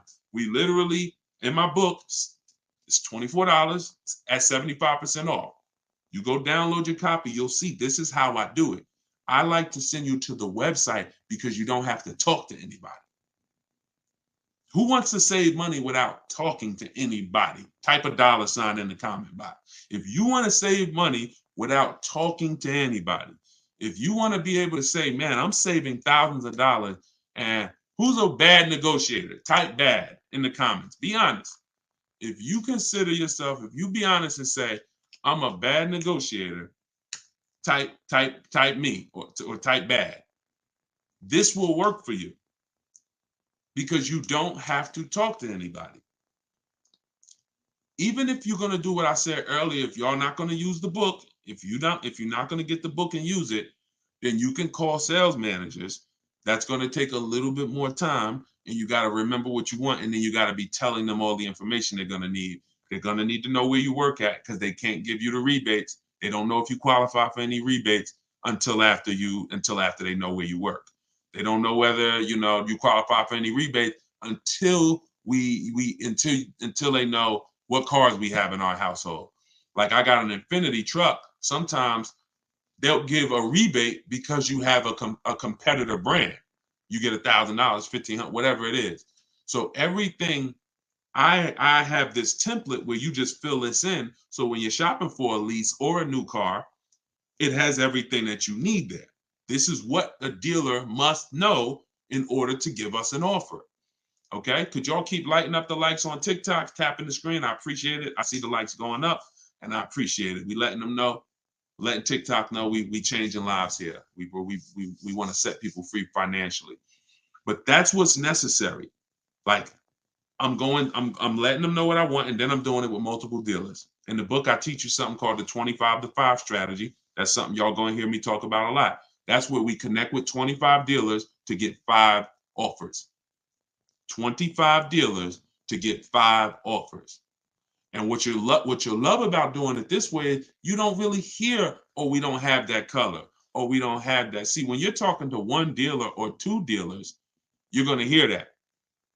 You're visiting 1 dealer or 2 dealers, oh, we don't really have that color. No, we don't have the car exactly like you want it, right? Who's heard that? And then they'll tell you, oh, well, the supply is limited. And they'll tell you, hold on one second, y'all.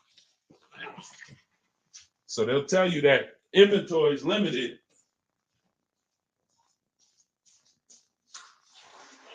Yeah, they'll tell you that inventory is limited, but that's just because that's just the places you're shopping at is limited.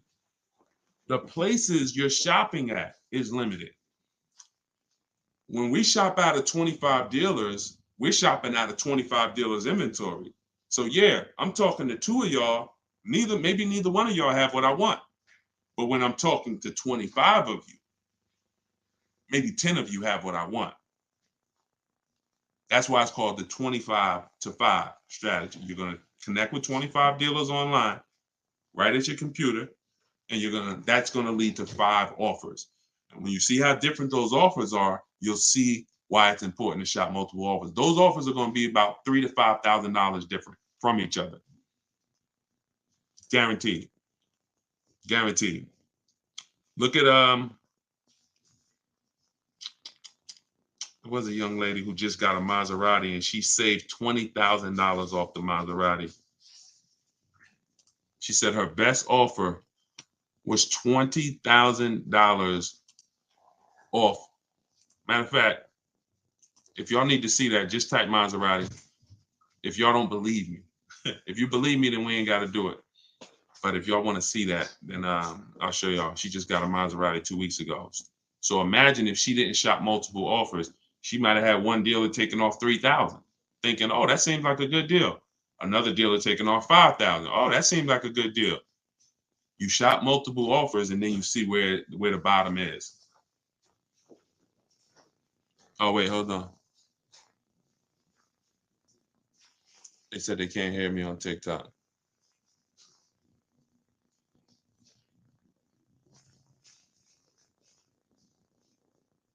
Can y'all hear me now? Can you hear me? How are we on TikTok now?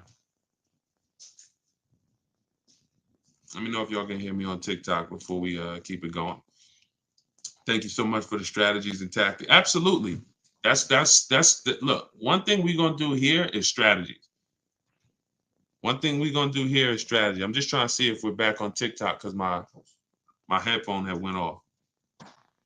The salesman I've been dealing with for the last few years, for the last few leases, just became a sales manager. Will he still work with me, or will he push me off to a new salesperson? I would only get a quote from him. Hold on. Let me take this off. All right, how about now? Can y'all hear me now? Let me turn this Bluetooth off. Can y'all hear me now?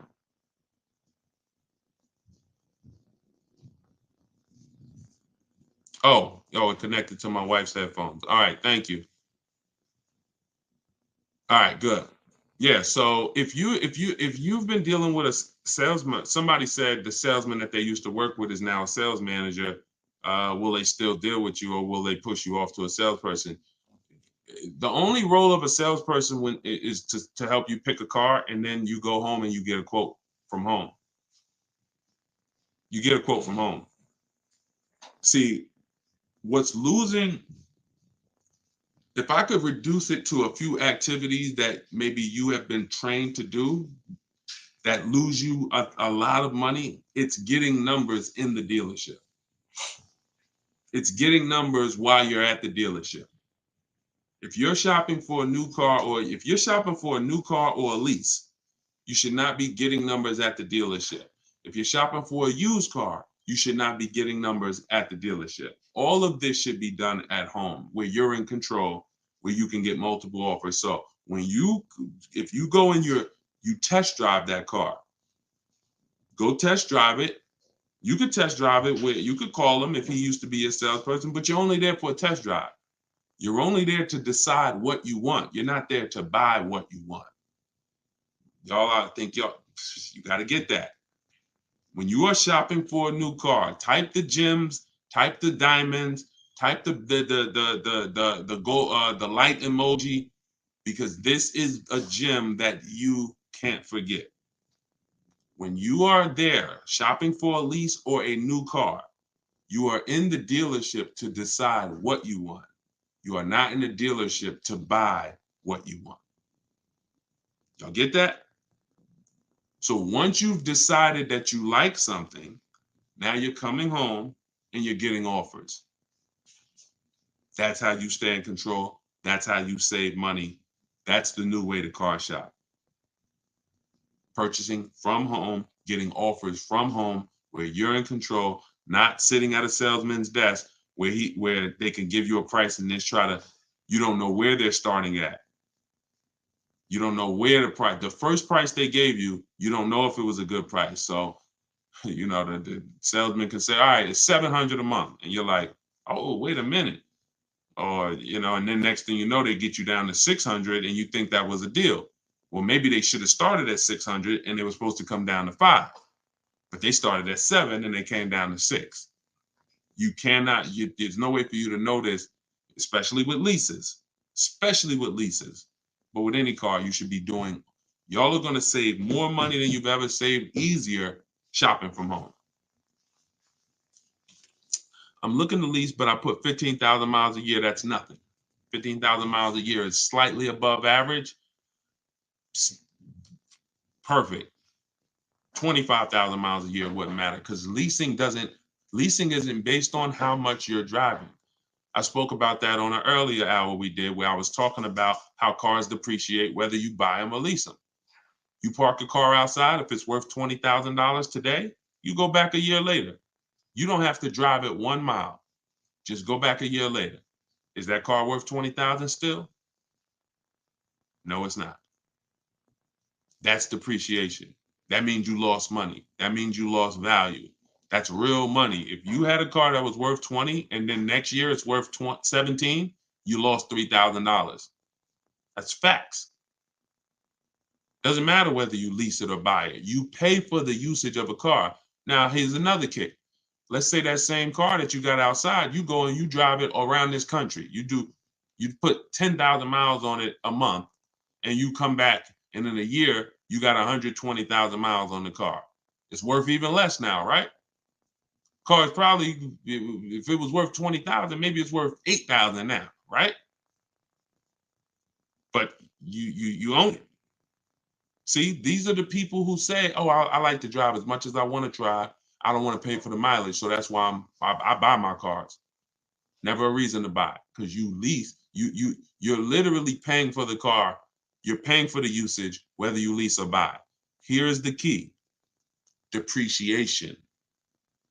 What you're trying to avoid when you lease is taking all the depreciation hits that the owner takes when they buy a car.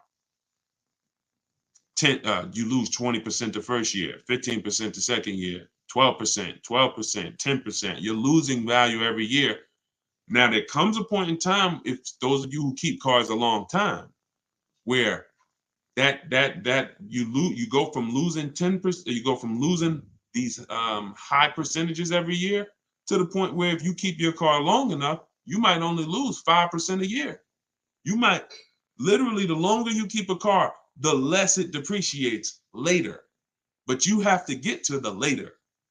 If you trade out of that car before you get to the later, you've lost. Because all that depreciation you just took, now you just replace the car and you go start over again. Don't do that. Trust me when I tell y'all. The more you understand leasing, and my entire step one is about leasing versus buying. In the book, everything I teach, get your book for 75% off. Make sure you get your 75% off, but you'll see step one is all about leasing versus buying, because that's the most important part of going into a car transaction. Oh man, good to see you, Texas. How many years is later? How many years is later? Remind me what we were talking about. I know I was talking about doing something later, or a long time ownership later. I don't know. Remind me what I was talking about. If you owe on the car what the car is worth, should you trade it in and lease? So that's a great question. If you could get out and break even and you're not keeping that car 8 years, then I would get out of it immediately, because there's no benefit to me staying in it. The money that I'm going to pay for a great lease, as long as you know how to get a great lease deal, don't go from a daggone finance to either a regular lease deal or a bad lease deal. You don't want to do that. But once, there's no benefit to me staying in a car that I'm not keeping. I could drive a lot better vehicle transitioning to a lease now, because the vehicle is going to be brand new, and I'm going to have a better vehicle for my money. The money's going to be better. Whatever I'm paying for this used car or this car that I'm driving, it's going to be better when I lease. It's just going to be better. Again, the only people who should own are people who are planning to pay off their cars, or people who are planning to keep their cars for a very long time, 10 years. That's who should be owning. And the people who are owning, who are thinking about keeping cars for a long time, you ain't thinking about replacing that car. You ain't thinking about when to replace it. You ain't thinking about, should I replace it? You thinking about, okay, I'm gonna pay this thing off, and then this is my car. So if you are thinking about, should I trade this car in and lease now, it's probably because you're a lease person. You're not keeping your cars 8 years, and you should be leasing anyway. So in that case, there's no benefit to you waiting. There's just no benefit to you waiting unless you have negative equity. In the book, I talk about negative equity. Some of you, you're going to have too much negative equity. You're not going to be able to transition to a lease yet. You're going to have to pay down some of the negative equity. I've had me a car 14 years now. I'm looking for a new one. There you go. Listen, definitely, that's how you get your money out of a car. 14 years, great money out of a car. You know, I don't know if you're going to do that again. If that's your goal again, if it is, then you purchase. Then you purchase. Oh, somebody going to comment Maserati. Want to see that Maserati deal? Hold on. Let me get it.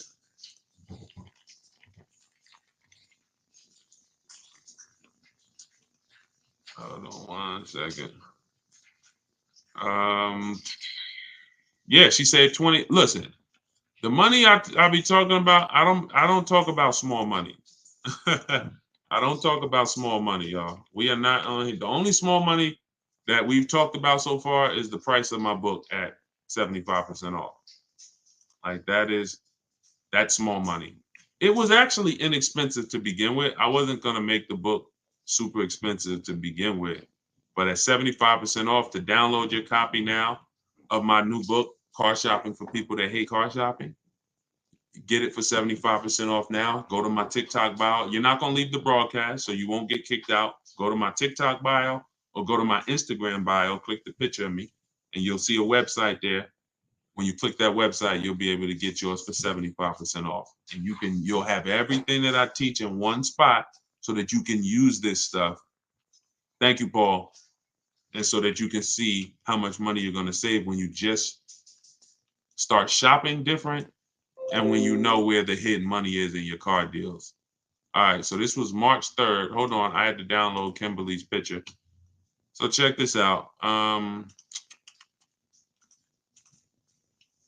Yeah, you guys can't see it on TikTok, but I'm showing a picture on YouTube, on Facebook, and on Instagram. This is Kimberly. Kimberly on March 3rd, not even 2 weeks ago. She picked up her Maserati. She's in our Cars from Home University. We have a video library. So we have everything I teach is available in two forms. One is the book. It's a book. It's a digital book. And then we have a video library. Now, inside the book, I link you to some of the videos in the video library. So there's probably 5 times throughout the book where I say, here, click here to watch this video where I explain it. So these are, 3-minute, 5-minute videos. So this is what she posted. She got her Maserati. Her MSRP was $91,700. Her payment's $944 a month, which is crazy. That's a $1,800 car payment. $91,000, an $1,800 car payment on a 5-year loan, maybe 16 on a 6-year loan. Oh, it's crazy. She's paying $944. And where is let me see, where is she said I got offers. Look, 7 competitive offers. This is why it's important. This is what I was telling y'all about these multiple offers. Why does it always kick me out of Instagram? That's so weird. I always get kicked out of Instagram. I don't know if Instagram has a time limit or something. I got to see why that always happens. All right, so you can see that her offers were from 1% to 1.8%. And oh no, I know what it is. Hold on, I got to go to her other post. It was her other post where she posted the actual deal sheet. Hold on, watch this. There we go. No, it wasn't her post when she picked up the car. Here it is.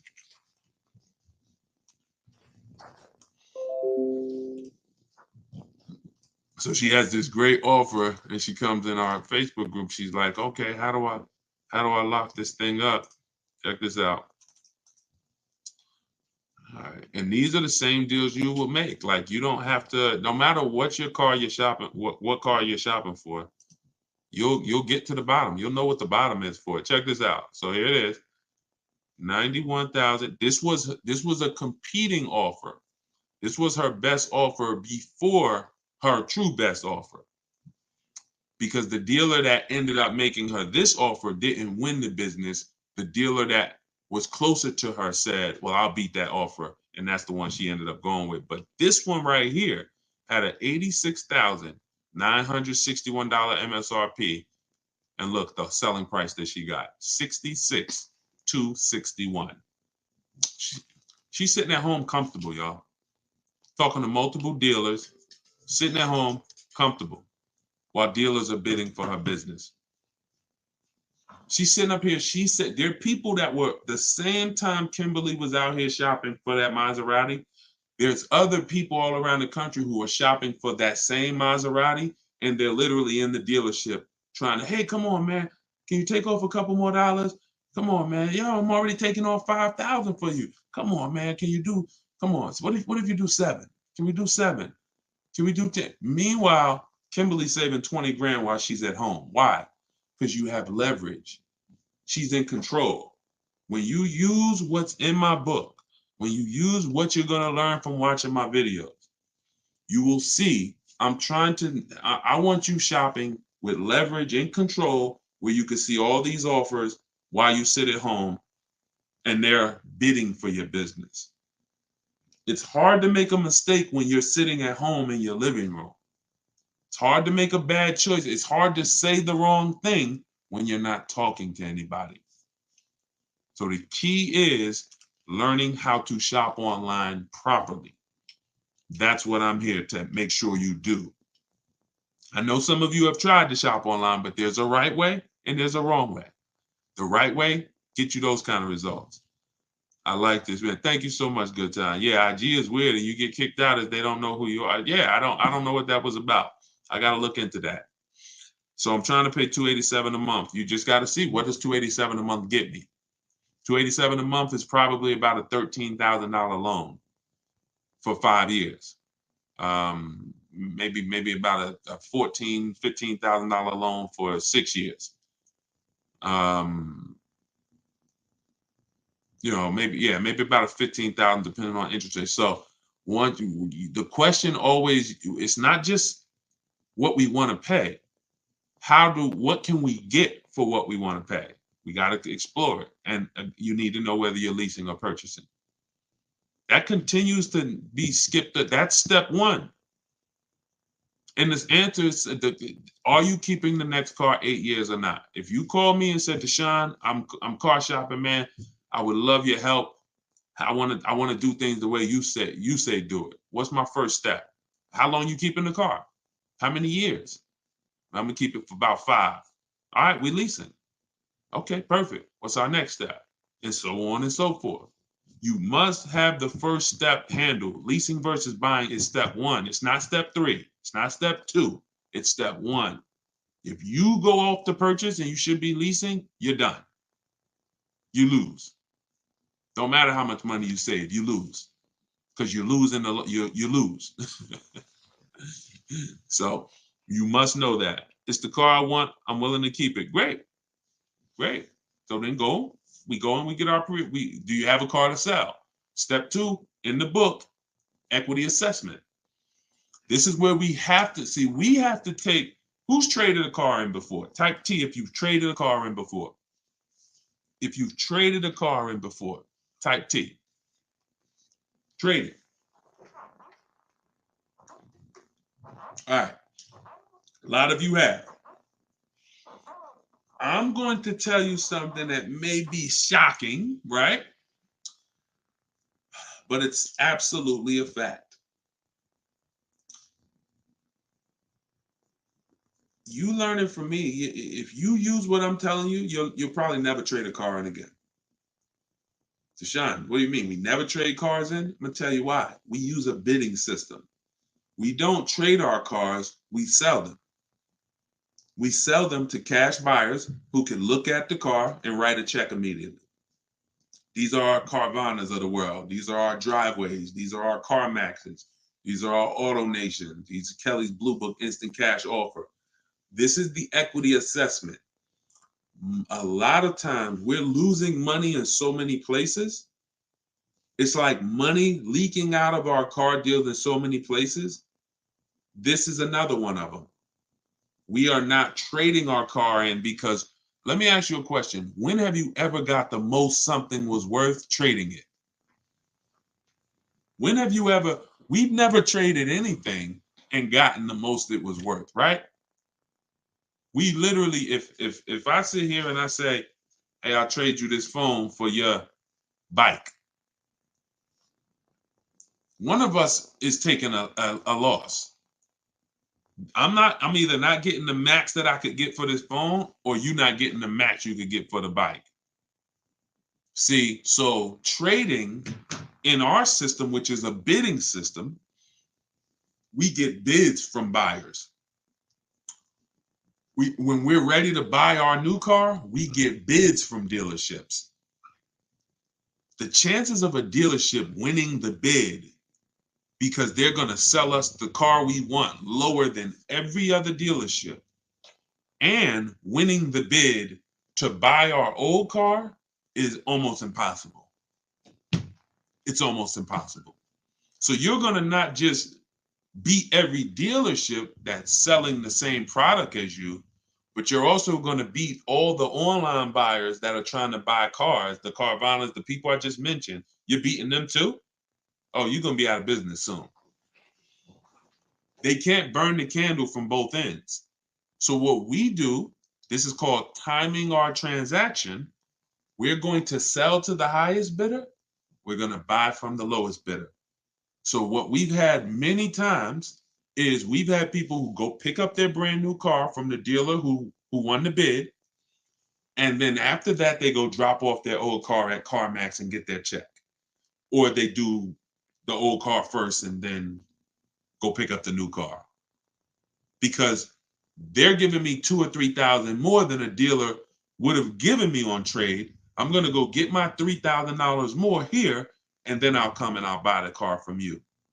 This is how we maximize the transactions, y'all.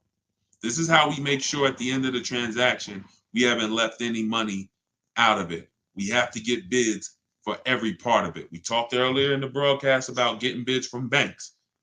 If you just missed it, if you just hopped on, you missed me talking about the bank bidding war, the process that the credit bureaus allow us to shop our rates within a 45-day period, an unlimited amount of times, and at the end of that period, it only weighs on our score like one hard inquiry. This is, y'all got to use this. Until you use this, you ain't seeing the real money. Until you actually use what I'm telling y'all, you haven't seen the real money yet. You haven't seen the real money in the car deal. You haven't seen how overpriced some dealers are. So you have to use this in order to see how much money is in these processes. But that's how much you're giving to banks by not shopping them, by just saying, oh, that's my bank. I'm going to go with my credit union. And then not shopping them, not giving them an offer, not letting someone else get a chance to bid against them. That's a mistake. You're not my friend. Listen, ladies, gentlemen, these banks aren't our friends. These banks wouldn't do business with us if they didn't make money on us. They're not our friend. Oh, I've been banking there for years. They love me. They don't love you. They love the money they make on us.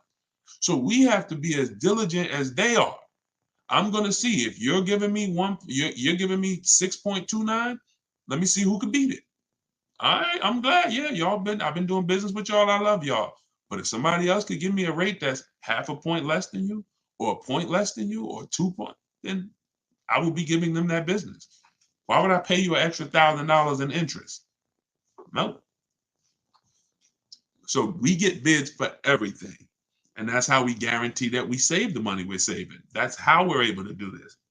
Can't lose when you're getting bids. We commit to them, but they don't commit to us. Oh, absolutely. Well said. Absolutely. They don't commit to us. They are committed to, they don't even want us shopping their competition.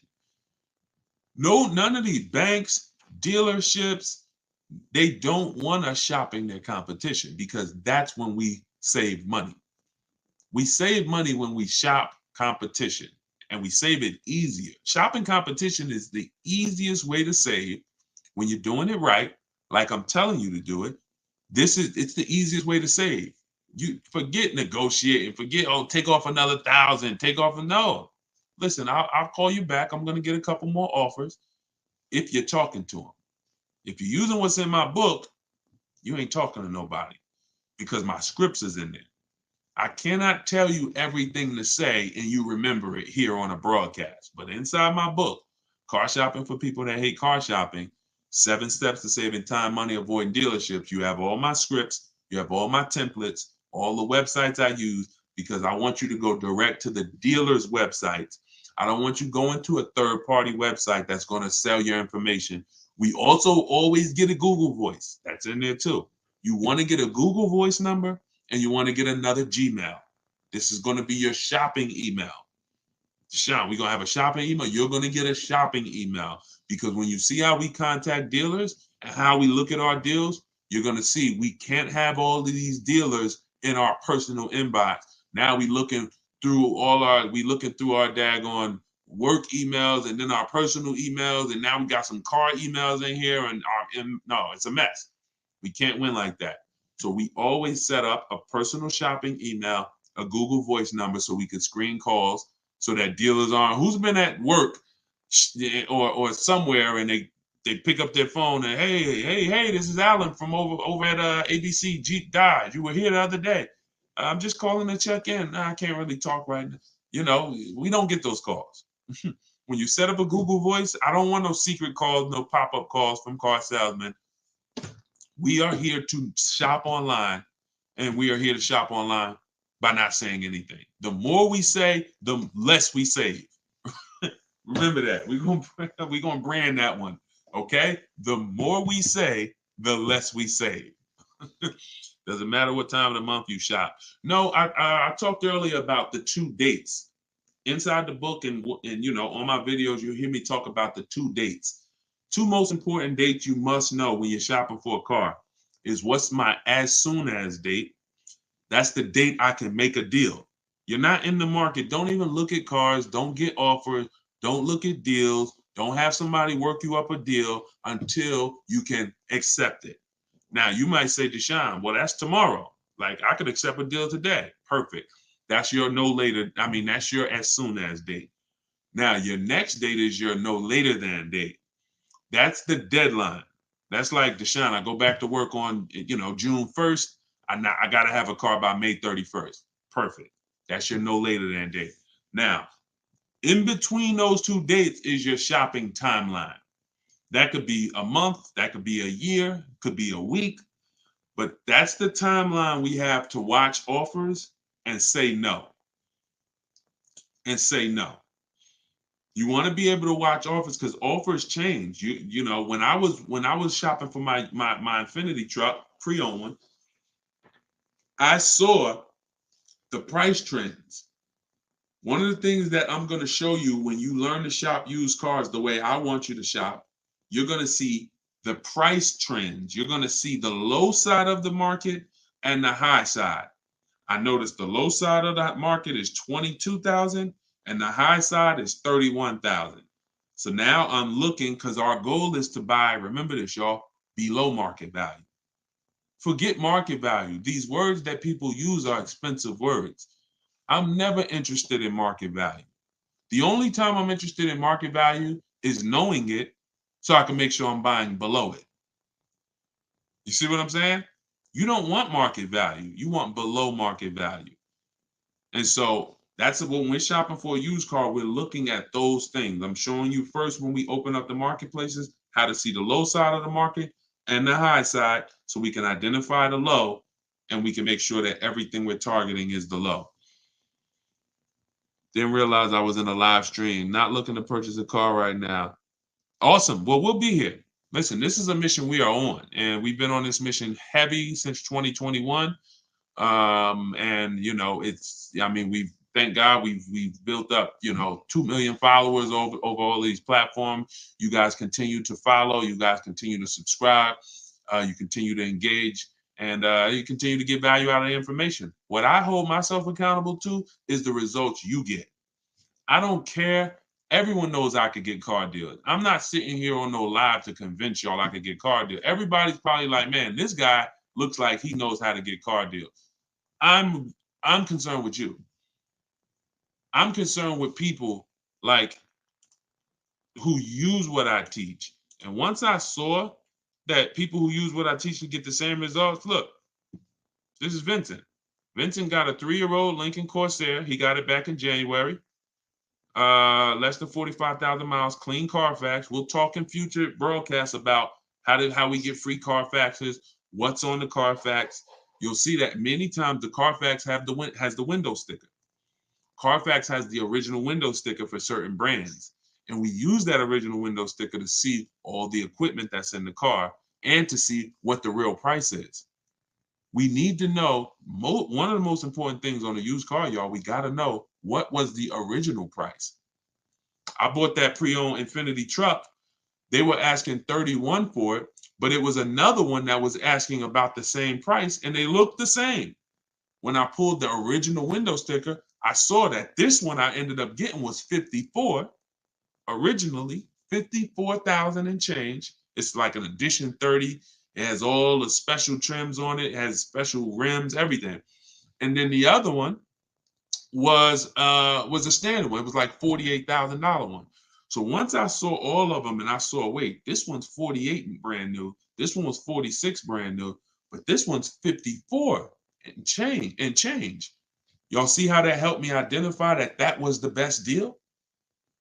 See, and many times, I'm just being honest with you, if this car was 32 and the other similar car was 31, many of you would have picked the 31 because you'd have said, oh, it's $1,000 less.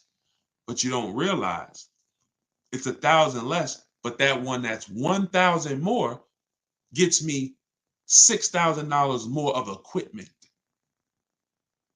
That's why knowing the original price of the car is critical.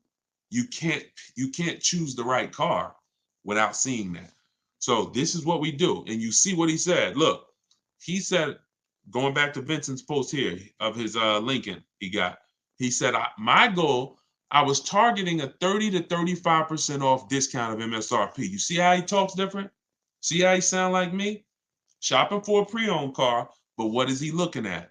I'm targeting this much discount off original MSRP. See, this is not how we've been taught to shop.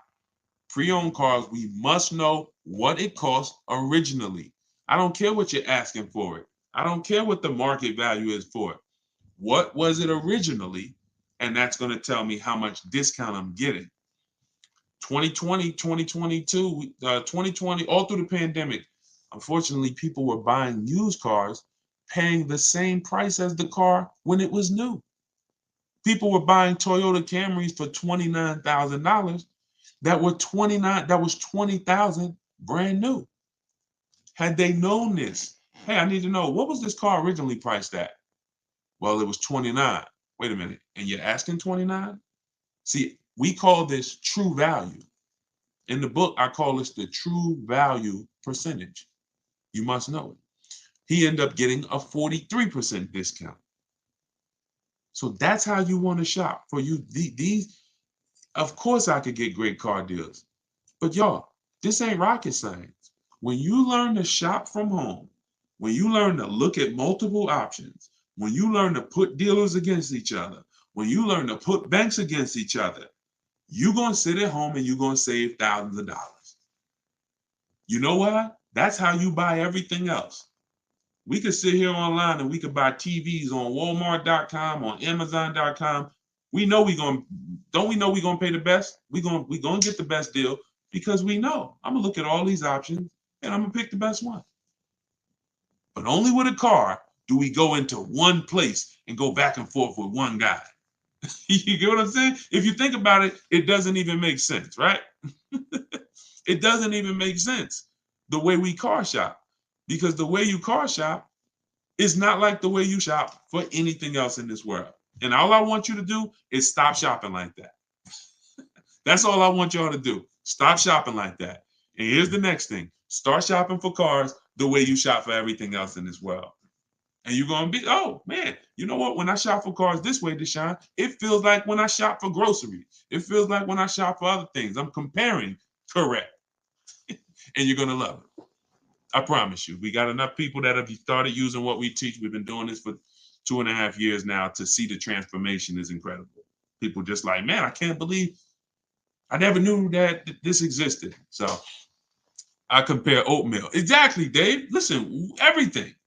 You get what I'm saying? We literally have price confidence by comparison. You know what? And look, y'all will see these Carvana commercials, right? Y'all ever see the Carvana commercials that says we have 50,000 cars for you to choose from? Y'all ever see those commercials? You could choose from 50,000 cars, right? I'm gonna tell you what that is and why you never fall for that. They're trying to win your business based on variety. But variety does not drive down prices. Competition drives down prices. So whenever you hear, we have 50,000 cars for you to choose from, here's what I want you to think of. If you walked into the Dorito factory and you were able to see every single flavor of Dorito they make, we have 200 flavors. I didn't even know y'all had 200 flavors. Yeah, like we don't have them all in store, but in the factory, we have 200 different flavors of Doritos. Really, that's amazing. They're all $7.99 a bag. Wait, how do you mean? Wait, if I go to the store, the Doritos are $3.99. They're $2.99. Yeah, but not here. Because there's no competition. There is no Lay's. There is no, Hers. It's only Doritos here. So whenever you're looking at variety from one company, there's no competition. They're not competing with themselves. So every way they price their car, they don't mind you looking around. Take a look. We got so many cars to choose from. You'll find something. But everything that you find is not competitively priced. The only way we're competing is when we know we're shopping, when you're about to go visit someone else. You're about to go see someone else. That same blue Camry that you want here, you're about to go look at another blue Camry somewhere else. You should be doing all of this online, never in person. So this is what drives down prices, y'all. Never variety. Forget these dealers that say, "Oh, I got 10,000 cars." Does not matter. In order for me to make sure that I'm paying thousands less, I must shop your competition. I don't care about your variety. When I shop your competition, I'll find the best offer. And it's going to get easy. It's going to get very easy for y'all. So, all right. So let's do a couple more questions and we'll get ready to wrap. Deshonsbook.com for everybody. It's just somebody confirm that we are showing the 75% off price. Sometimes I get a message that is showing the full price. Make sure you could get your 75% off. Scan the QR code. Everything that I teach is in my book. We just put it out. 75% off is the book launch special. It's called Car Shopping for People That Hate Car Shopping. It's a digital book. You could download it and use it right now. And if you're on TikTok or Instagram, you could just go to my Instagram bio or my TikTok bio. Okay, thank you, Camry. Shows 75% off. All right, perfect. Went to 7 dealerships before I found the price in the car for my daughter. Wonderful. My wife was mad at me. Now, that's because that sucks. And the time that you put into that, I get it. But to save money, I don't blame you. If you got to what you needed, it was worth it. But I want you to get to the point where you could do this from home. You could have did it with phone calls. If you use my way in the book, we do everything online through computers. But I rather you not drive to place. That's just, it's just, you don't have to do it. If you had to do it to get multiple offers, then I would tell you, man, you got to drive to multiple places, but you don't have to. You can do this by phone, ask for a sales manager, or if you don't want to talk to anybody at all, you can use my way in my book where we do it all by computers. I tell you exactly what to say, what to type, what they're going to say. You got all the responses. Everything is scripted out for you. DMV good, and they treat you like gold when car goes in for service. Oh, I didn't see. Okay, I missed that. How much does credit really matter?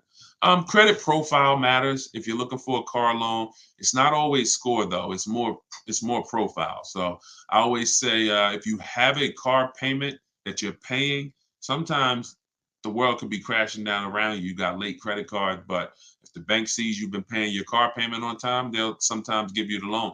They'll sometimes approve the lease. So, some people might have a lower credit score and low sixes, but they have a solid payment history on their cars, and they get approved. Another thing is, if you have a high score, sometimes you don't need, um, score and payment history are probably the two biggest indicators. Payment history being what I just talked about, and score being score. Um, because those two things weigh heavily on the decision. Now, then you have things under that. You have things like your job. How long have you been on the job? How is it a new job? Is it you self-employed or are you employed, with a company? Have you filed your tax returns so that you can have proof of income? Because all of this comes into account with your profile. So if you have a strong credit score, sometimes you could get away with not having a previous car loan. If you have a strong credit score, but you have a previous car loan, but you don't have proof of income, sometimes that's okay because your credit score is strong. Now, if your credit score is not strong, then you want to have these other things in line, proof of income. So when you look at, how long I've been living here, what I do for a living, credit score, income, the amount of money you make, that's a part of the profile. Somebody that makes $36,000, compared to somebody that makes $300,000, that's a different profile. So those are the three things that matter. But if I would, I mean, those are the things that matter. But if I was to tell you to work on any one thing, it would be your credit score. It would be get with Shonda Martin. Shonda Martin's on every social media platform that y'all are on right now. Shonda Martin. Her page is called Road to 750 Plus.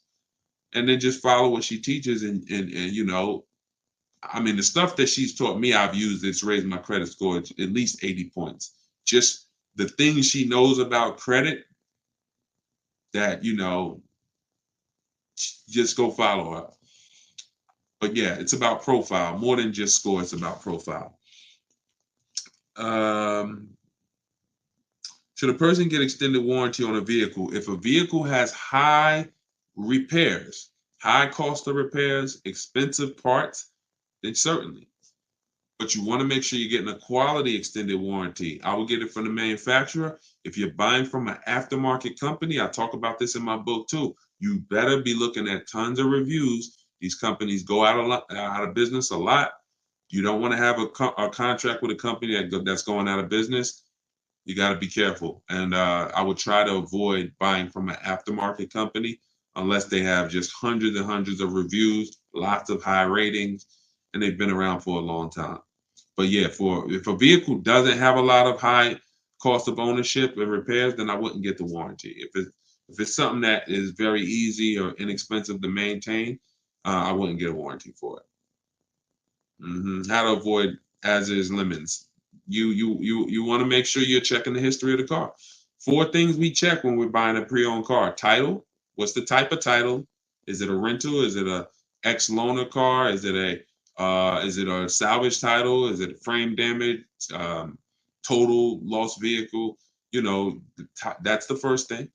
Then we go down to accident history. We go to service records. Service records are a huge indicator.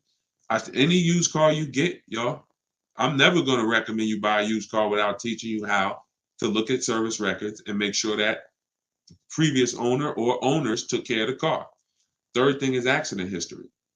And then what we're going to do before we do all of this, we're going to check the car online, and we're going to type in.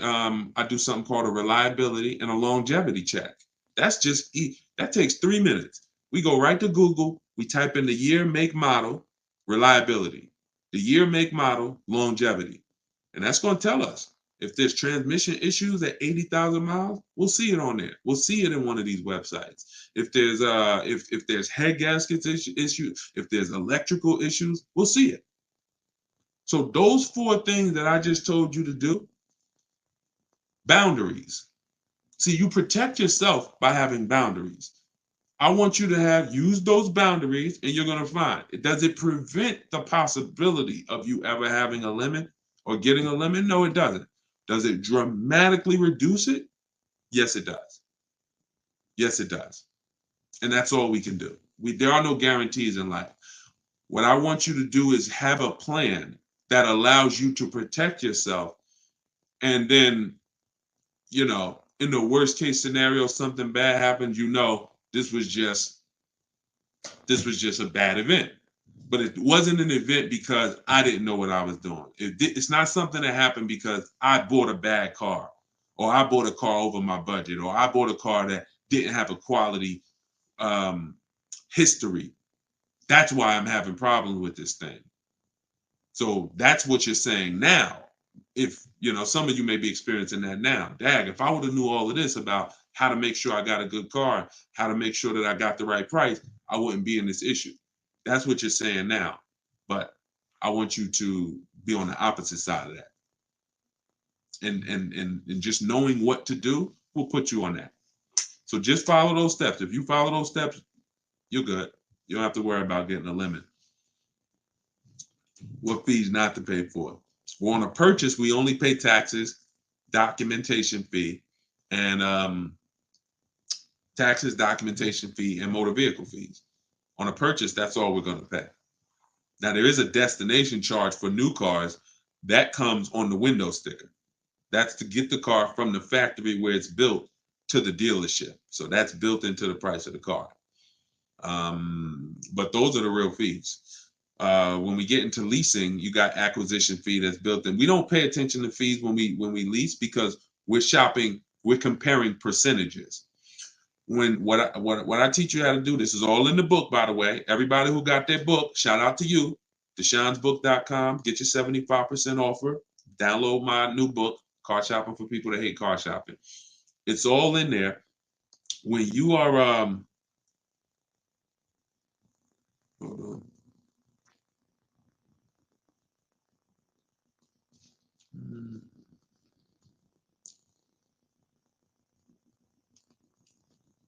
Okay. So sometimes I read the comments at the same time I'm talking, and I forget what I was saying because we just going from subject to subject. So it was somebody asking about lease, what fees not to pay. That's what it is. Yeah, when we are shopping for a lease, we are comparing percentages. So how we compare lease offers, first month's payment divided into the MSRP. So we are shopping and we're looking at quotes just like this. $450 a month, $45,000 MSRP. $490 a month, $40,000 MSRP. $500 a month, $51,000 MSRP. That's how we get our lease quotes. No money down. We're literally just showing, that's literally first month's payment only out of pocket, right? So when we divide those payments into the MSRP, we get a percentage. And that's where the 1% rule came from. The 1% rule has been around for decades. It's if you leased a car for 1% of the MSRP or less, it was a steal. There was no need to question the deal. Like, get out of there before they change their mind. You stole the car.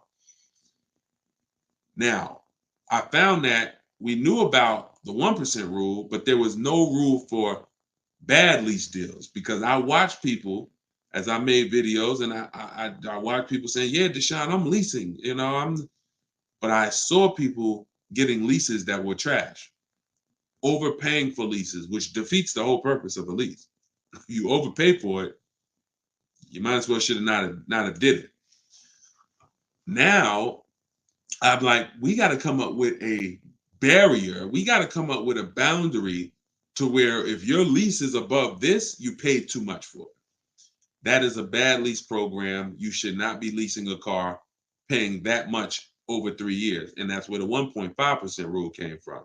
When you add up all the payments, you'll see you're paying X percentage of the car. And when you go higher than that, it's too much money for a car we're giving back. Some people are paying more for their lease than they would have paid naturally just buying the car and letting it depreciate, just because they don't understand that. So that's where the 1.5% rule came from. Does the 1% rule apply with these current interest rates? KM, let me show you some. You can't see it because you're not on TikTok, you're not on Instagram. If you were on Instagram, Facebook, or YouTube, you would see what I'm sharing right now. Somebody just asked, does the 1% rule apply? And they've been asking, y'all been asking me that really since I started talking about it. Y'all been asking me, does the 1.5% rule? We do this. This is Greg. Got his vehicle in February. The vehicle is $56,275. It is a Kia EV6 Wind with the tech package. His payment is $527 a month. So before this and before you saw, here's Kimberly. Kimberly's vehicle is $91,761. Her Maserati. Her lease payment is $944 a month. 1.09%. Now, out of all of my members, we have probably 1,400 members, 1,500 in Cars from Home University. These two have gotten the best leases because the program was there. In order to have a lease be a 1% or in the low 1%, you got to have an incredible lease program. We don't know what it's going to be. She didn't know it was going to be a 1% lease before she shopped it. Greg didn't know it was going to be 1%. We go in saying, if I could get 1.2%, 1.25, that's good value. You're going to see that's what I teach in the book. I go in, if I could get 1.25, that's good value. Up to 1.5 is still good value. But we don't know what it's going to be until we shop. Some people are getting 1.2, some people are getting 1.1. But when you got a dealer that's giving you a huge discount, like Kimberly got, you got a good lease program on the 2023, which she got, and she got, it all things. In order to leave with your best lease deal, you need a huge discount from the dealer. You need them to discount the car the most they can. If they have any rebates, you need them to give them to you, and then you need them to make sure they're not marking up the money factor. And then you that's what comes into a lease. And there's no way for you to get this unless you're shopping competitively. She never saved 20 grand without shopping competitively. So yes, the deals are out here. They've been out here. We've been making deals all through the pandemic, y'all. The deals are out here now. But for those of you who don't want to shop the new way, you want to stay in that old way of shopping, that one-to-one way of shopping. Nah, ain't no deals out here. Ain't no deals out here. It's nothing out here. Everything's overpriced. 1% of MSRP. Yep, you got it. 1% of MSRP. And that's been around for years. The 1% rule has been around for years. All right, so there we have it, y'all. We went over a lot. I'll be back for another hour very soon. If you're on our email list or if you're subscribed to our channels, you will get notifications of when we go live so you can hop on. Everybody who's shopping for a car, I want to make sure that I'm with you to make sure you have the guidance, to make sure you know the strategies, know where the hidden money is, and you save all the money that you're supposed to save, every dime of it. So you can get my book for $24. That's 75% off for our launch. Just came out. It's called Car Shopping for People That Hate Car Shopping. 7 Steps to Saving Time, Money, and Avoiding Dealerships. You can click on see that picture of me on the top of TikTok. Click that. If you're on Instagram, click that picture of me on the top and click that website at the top of my profile. And you'll see a link there that says 75% off my new book. Get your copy, use it, so that way you don't have to remember or try to remember everything that we just went over. Because I know some of you are like, Deshone, man, we just went from a lot of subjects. We're We're answering all types of questions.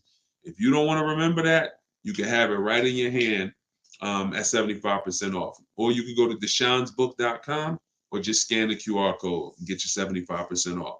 So always a pleasure. No, matter of fact, I'm gonna show you this. And Rain, let me show you this before you leave, before I jump off. You can't even see it, Rain. If you go to any of these other platforms and you watch the replay, you'll see it.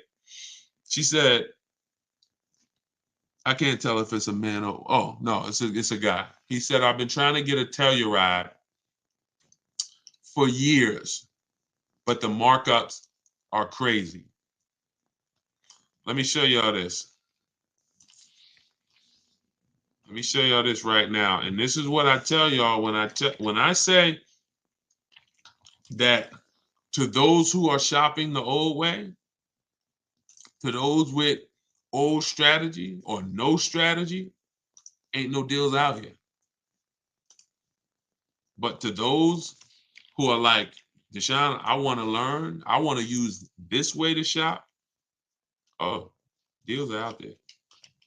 Deals are out here. I'm just going to snatch a couple people I could find that I know have gotten Tellurides, and I want to see. I want you to see what they're paying. Hold on. So this is a $54,000 MSRP.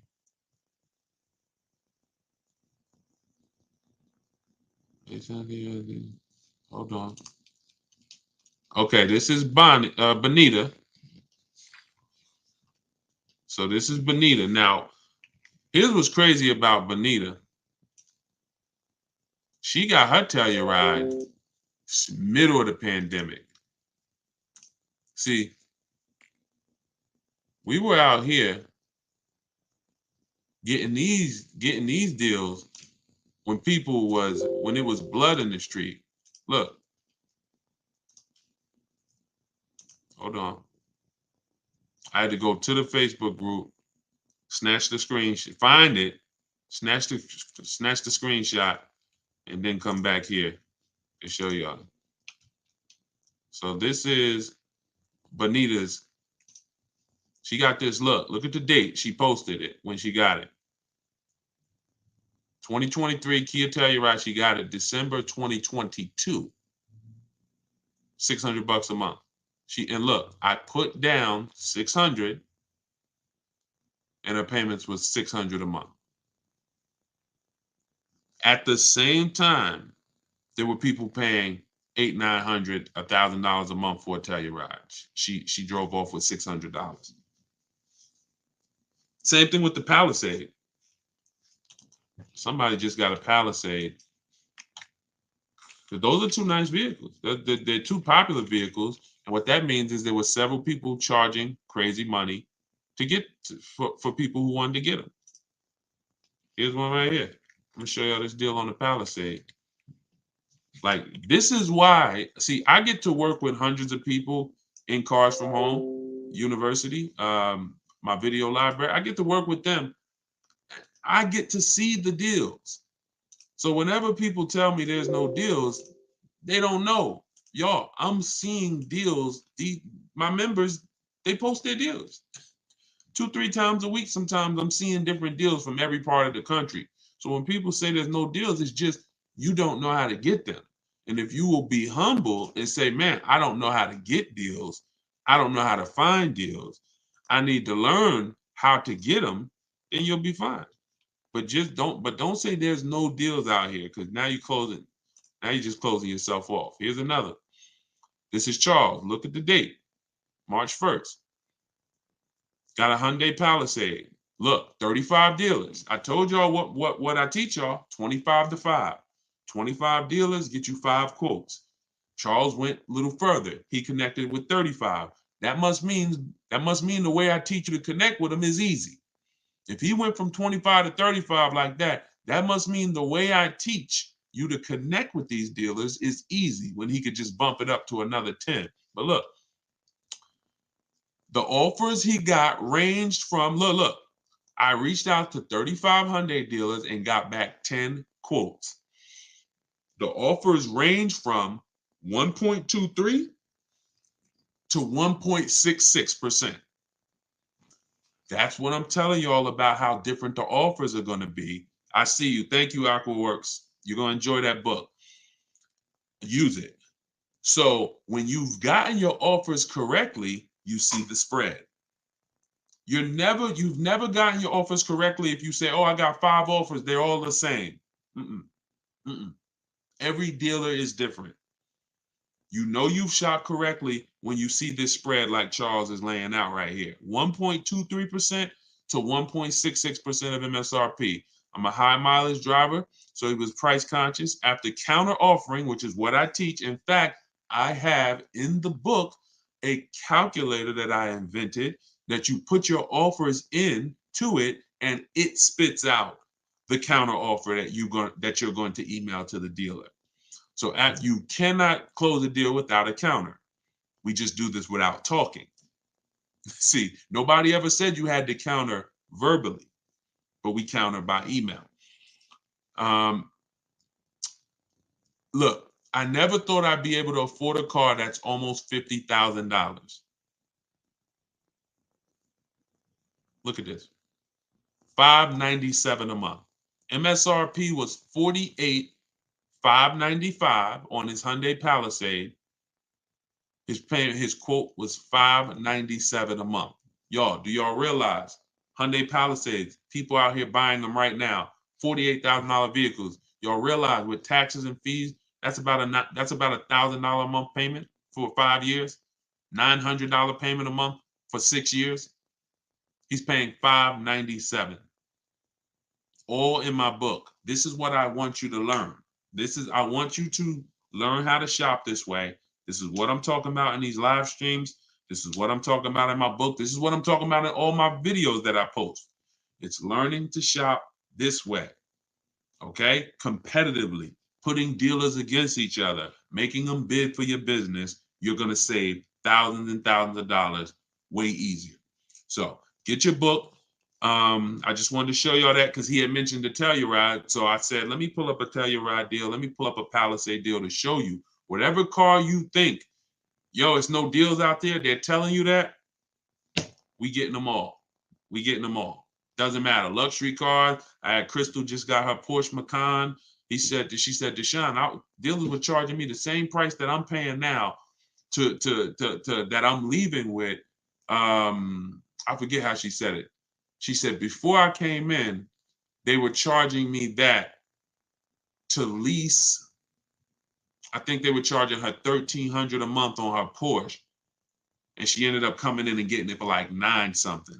All stuff you'll see. You know, I just don't want to keep pulling these, but as this is what we do. I would take y'all into one day when I come on live, I'll take you straight into our Facebook group where we share all of these deals and just show y'all just a bunch of deals. Like, they're everywhere. So if you're on TikTok, go to my TikTok bio, get your book while it's 75% off.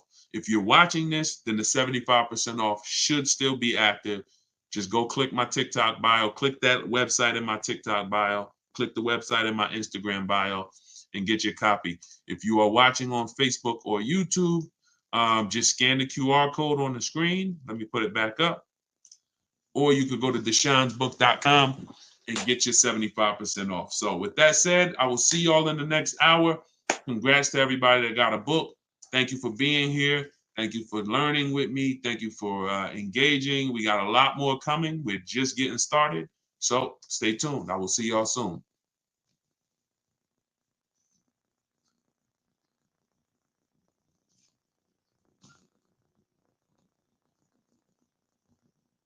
Somebody just said they're paying $730 for the same car. So that same Hyundai Palisade that this person's paying $597 for, they're paying $730. That sucks.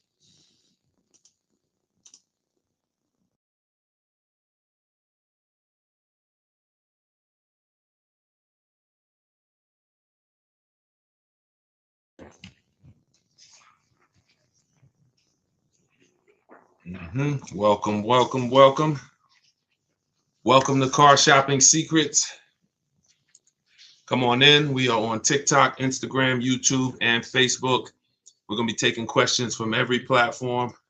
So just come on in, and I want you, the goal, just so you know, is to answer as many questions as possible. If you don't know me, my name is Deshone. I go by Deshone the Auto Advisor. I spent 14 years in the car business, and now my mission is to make sure you guys know how to save thousands of dollars when you buy or lease cars, and you know how to shop for cars the new way, where you're in control. So that is the mission. All right, it's going to be a lot easier. It's going to be almost stress-free. The more you do it, the more stress-free it will be. But you have to learn how to shop from home the right way. The right way. So come on in. Yep, I see you kindly. Just ask your question and let's get right to it. Let's get right to it. And before the entire broadcast, my new book, Car Shopping for People That Hate Car Shopping, will be available in my TikTok bio, in my Instagram bio for 75% off. It's normally $97. It's a digital book. It's everything I teach. It's called Car Shopping for People That Hate Car Shopping. It's rated 5 stars on Goodreads.com, and you can get your copy right now. So let's go. Send in these questions. How do you get a car in your business name and credit? It's simple. If you're going to go, getting cars in your business name is the same as getting cars in your personal name until it's time to sign the paperwork. Whose name is it going in?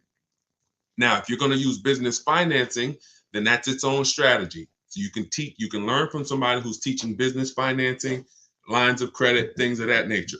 But when it comes to buying cars and getting your best price, which I don't see business people doing, I'm gonna be 100%. There's not a lot of people that I see who are teaching you guys how to put cars in your business name, who are even remotely interested in getting the best deal on the car. They're so busy getting the car in their business name that they literally will overpay thousands of dollars just to get the car. Okay. Omar, question. In your book, it says that if you sell your lease to another dealer, you have to buy the car first. That means I have to write my current bank check. Nope.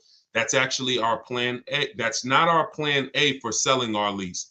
If you have what most people do who are trying to get their lease equity, if you don't know you could sell a lease, if you didn't know you could sell a lease type of one, this is going to be relevant to you. We've sold leases for the last couple of years. You've always been able to sell them, but the last couple of years, it's been, there's a lot of money made. And when banks saw people making a lot of money selling their leases, $5,000, $7,000, $10,000, some of them implemented a third-party restriction, and that they limited who you can sell to. So they started so then what you saw was a lot of people started buying their leases and reselling them. I don't like when you buy your lease and resell it because you're going to pay taxes on the purchase and you're going to pay fees on the purchase, and then that's coming out of your profit. So I don't teach that. In the book, Omar, continue reading or just read that section over. It's a lot of money involved in that section. When we have a third-party restriction, we're getting bids from a local dealer. We're talking to used car dealers. I have a script in there of what to say. We're selling our car to a local used car dealer. And if there's more money to be made buying and reselling, then you can do that. But oftentimes, because dealers most times don't need to pay the taxes, the dealer payoff is lower usually than the customer payoff, which means you can sell direct to a dealer and put more money in your pocket, but you must get bids. And that's what I teach. So just read that section carefully, Omar. All right, come on in. Could everybody hit the share button who is into sharing? If you're into sharing, if you share great information, if you're into financial literacy, if you believe that people should be able to, have the information to make the best decisions for themselves, then hit that share button. I appreciate all the sharers. I cannot do this. We can't do this mission without the sharers. Thank y'all. All right, let's go. Let's go. I see Instagram. Let's go. Want to trade my car, which I still owe money on, and I want to lease now. That's going to be very common. Many of you are going to find out as you find out you will, unfortunately, many of you were just programmed never to lease. You were programmed that leasing was bad. And when you find out the math and how much that's cost you, the first thing you're going to want to do is get out of your finance and go into a lease. So you need to call your bank. In my book, I call this the equity assessment. This is step 2. After you decide, now you've already done step 1, which is great. Step 1 is deciding, should I buy or lease?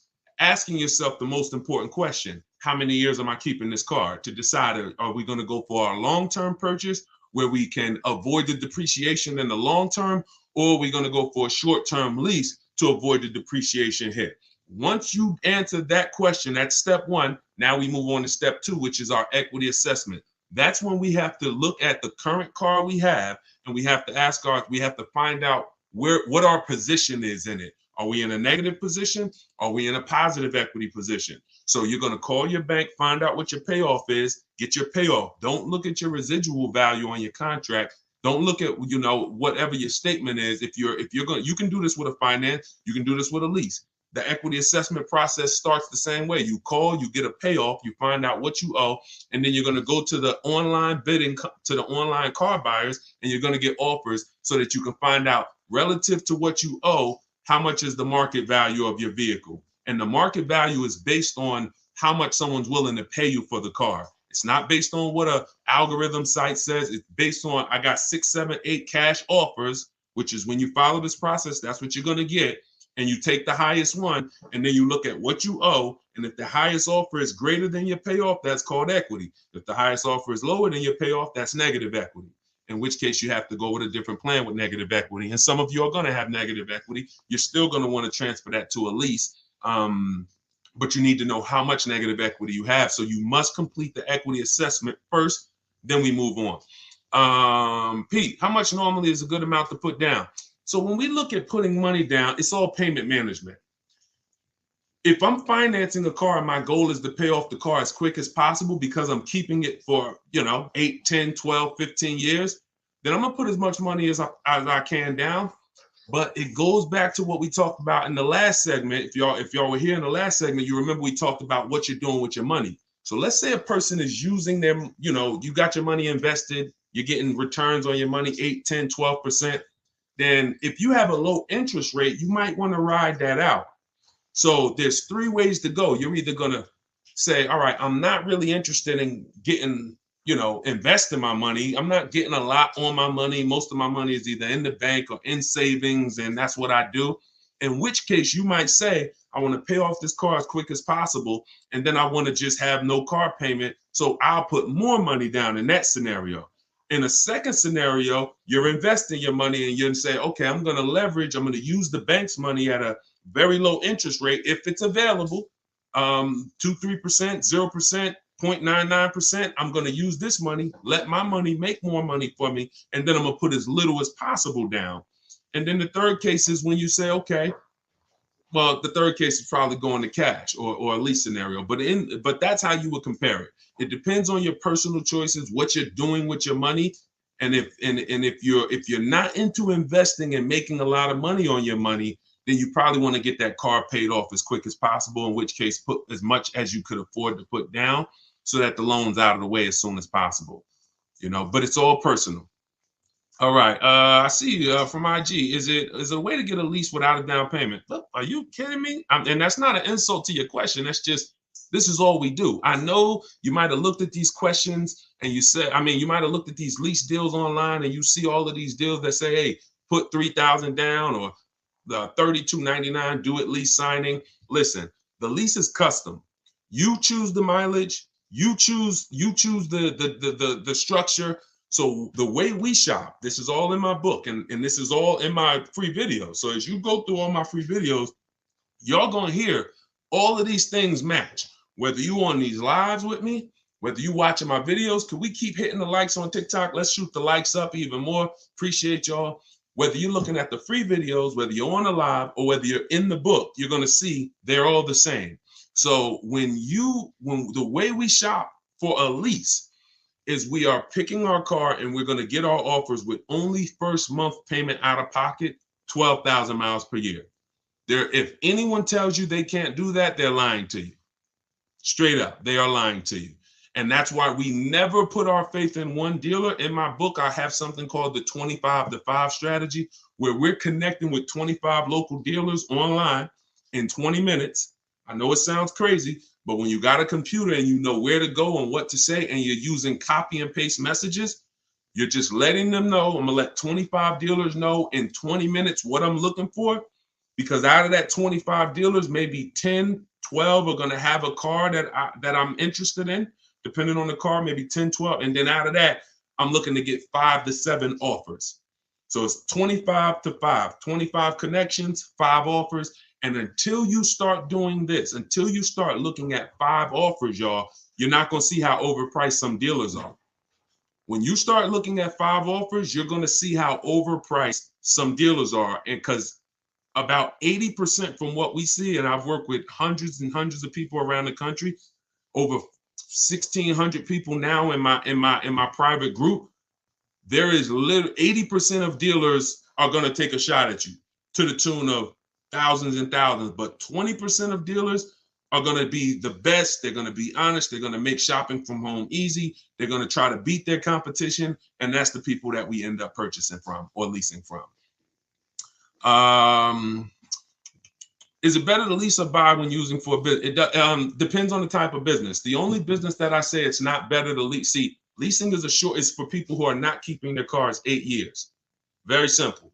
It's called the 8-year rule. And when you see that what it's about is avoiding the depreciation hit. When you're buying a car, your biggest expense by far is depreciation. If you buy a car today for $30,000, brand new car, what's that car worth in 5 years, y'all? Throw some numbers out there. If you buy a car today, $30,000, brand new car, what's that car going to be worth in 5 years? Throw some numbers out there. Thanks, Ed. I see you, man. Appreciate you. Look, let me see. Let's see what people come in at. Hold on. Hold the question, Dolan. Now, I got my man Dolan working in the background so we can see everybody's question. But hold on. Let's go deep on this. It's not going to be worth 17. If you could buy a car for 30,000 and then it's worth 17 in 5 years, that's not going to happen. So let's just and 22. See. All right. This is a deeper problem. Let me hit on this, y'all. Let me hit on this. This is a big problem. All right. Some of you let the last 3 years fool you. And this happened to car dealers too. There are still car dealers out there that think this is pandemic and they're trying their best to hold on to what was. I used to, during the pandemic, some car salesman said, man, somebody will walk in, I tell them they got to pay $8,000 over sticker, and I got it. I could get them to pay that. They're still trying to hold on to that. They don't realize that over a year ago, their competition started adjusting and started really doing, well, their competition was doing deals from the get-go. So that's them. But let me talk to you. If you bought a car in 2018, 17, 16, 19, 20, early 2020, you could have sold that car and actually either made money. In fact, most people made money. That's gone.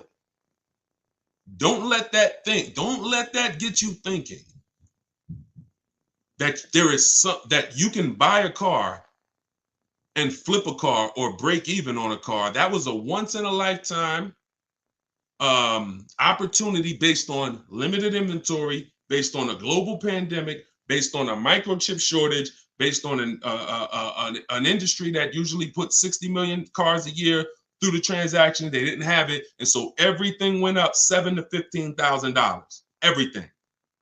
Everything. Some of you cashed out. If you cashed out during that time, those last 3 years, 2020, 2021, 2022, if you cashed out, you sold something and you made a bunch of money, type a $sign. Just type $sign so we can actually see. Because some of you, I was talking to you back then and you cashed out through my advice, and some of you, you just found out on your own or you found out through somewhere else and you ended up cashing out and making a bunch of money. If that's you, put $signs. But that is over. The times we had people buying cars in 2019, overpaying for them or buying cars and coming back and flipping them and making money on them. You try that now, you're going to lose your shirt. It's over. So I'm here to tell you that the normal depreciation on a car is a 20% loss the first year. 20% loss the first year. So if you pay 30 grand for a car, that car is worth 80% of 30 grand after a year with normal driving. If you're a high mileage driver, it's worth even less than that. If you're a low mileage driver, very low, it's worth a little more than that. But that's standard, 20% going. Second year, you're going to lose probably another 15%. Third year, you're probably going to lose about 12.5%. Probably lose another 12.5% the next year. Then you'll lose 10%. And that's the depreciation curve. That's where we are. So when I asked y'all 3-4 minutes ago, if we bought a $30,000 car, what it would be worth today? The answer is what it would be worth after 5 years. The answer is probably going to be about 12 grand. The answer is probably going to be about 12 grand. And we've gotten so far, I had to go deep on that subject, so I kind of forgot what the original question was and how we got on it. But the name of the game is avoiding depreciation. That was how we got on it. So if you don't know, that's your biggest expense. Your biggest expense is not maintenance. It's depreciation. You're losing thousands and thousands of dollars in depreciation. So when you're deciding, should I lease or purchase? When I tell you the answer is 8 years, if you're not keeping your next car 8 years, you should be leasing it, because if you get a great lease deal, you can't get a regular lease deal. You must get a great lease deal that comes through multiple offers. Then you're going to avoid those big depreciation losses that these owners are taking.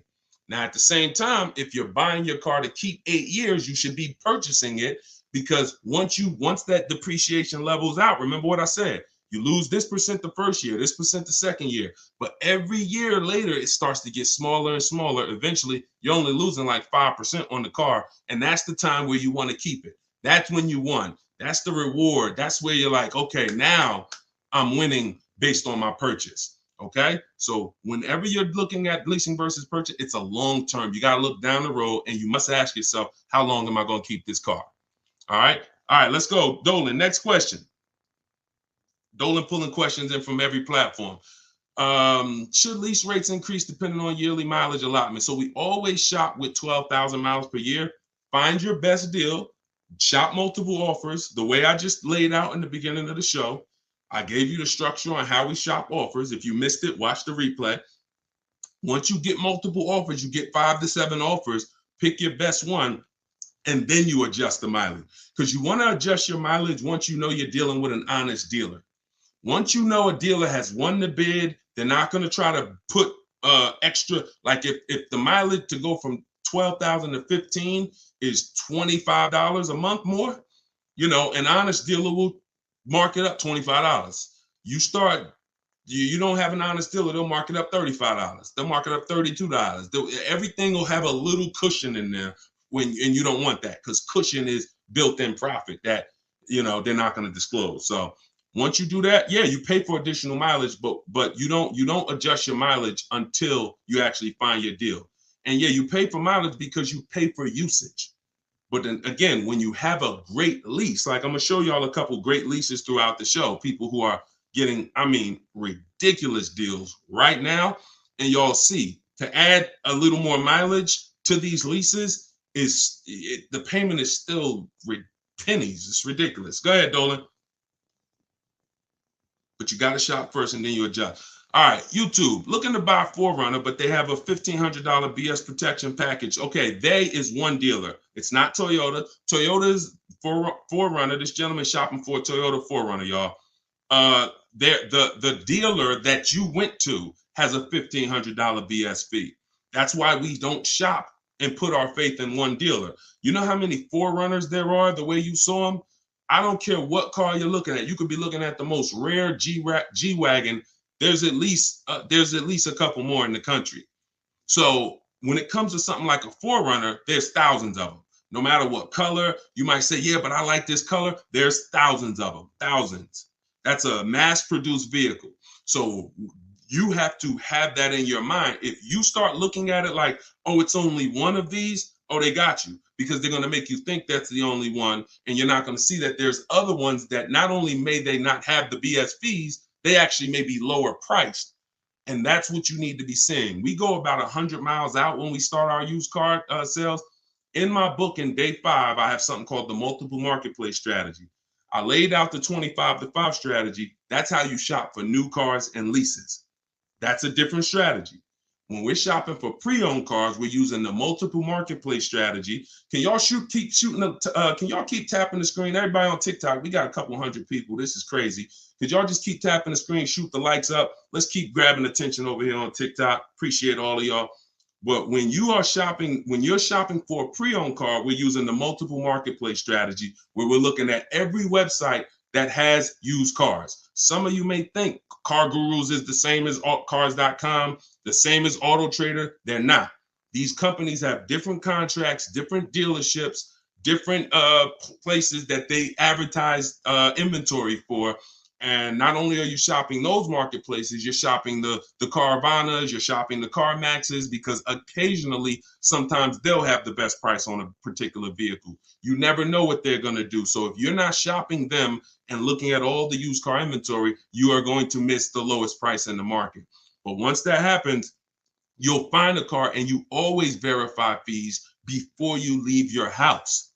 You never get to a dealership and have fees pop up on you that you didn't know about. That means you didn't give a call and find out the bogus fees beforehand, in which case you let somebody waste your time. So you can't negotiate. That's why I got a video. Some of you may have seen it. We don't negotiate with fake fees. We don't do it. We don't do it. It's a losing battle. All right, go ahead, Dolan. Let's keep it rolling. I'm trying to get through as many as we can today. I want to go through as many questions as fast as possible. How do I know how much equity I have on my lease? It's a very common question, y'all. I mean, we're kind of getting a similar question asked in a different way. Call your bank, find out what you owe, what your payoff is. Go to the marketplaces that I mentioned earlier to get offers. CarMax, Vroom, Vroom's out of business, sorry. CarMax, Driveway, Carvana, Kelly's Blue Book Instant Cash Offer, AutoNation, and Car Gurus, Sell My Car. That'll get you about 6 offers. Now, whenever you're using those websites, you'll get to a part where it says, is the vehicle owned, leased, or financed? Just put owned, because their websites have something built in where they say they can't buy leases, because they out of all the leasing companies, some have third-party restrictions and some don't. But their websites are not set up to see who has third-party restrictions. They just kind of blocked it, because I'm sure they had thousands and thousands of people, when everybody was making all of this money, calling them saying, "Yo, I want to sell my car to you." And then they looked at the contract and said, "Oh, we can't buy it." So they basically just put a block on their website. But if you don't have a third-party restriction, and there are several leasing companies still that don't have a third-party restriction, meaning you can sell to anyone. But if you do have a third-party restriction, we take those offers that we got from those online car buyers, then we call a local car dealership, we call a local brand, and we speak to the used car manager, and we get a couple offers from used car managers, and we sell direct to them.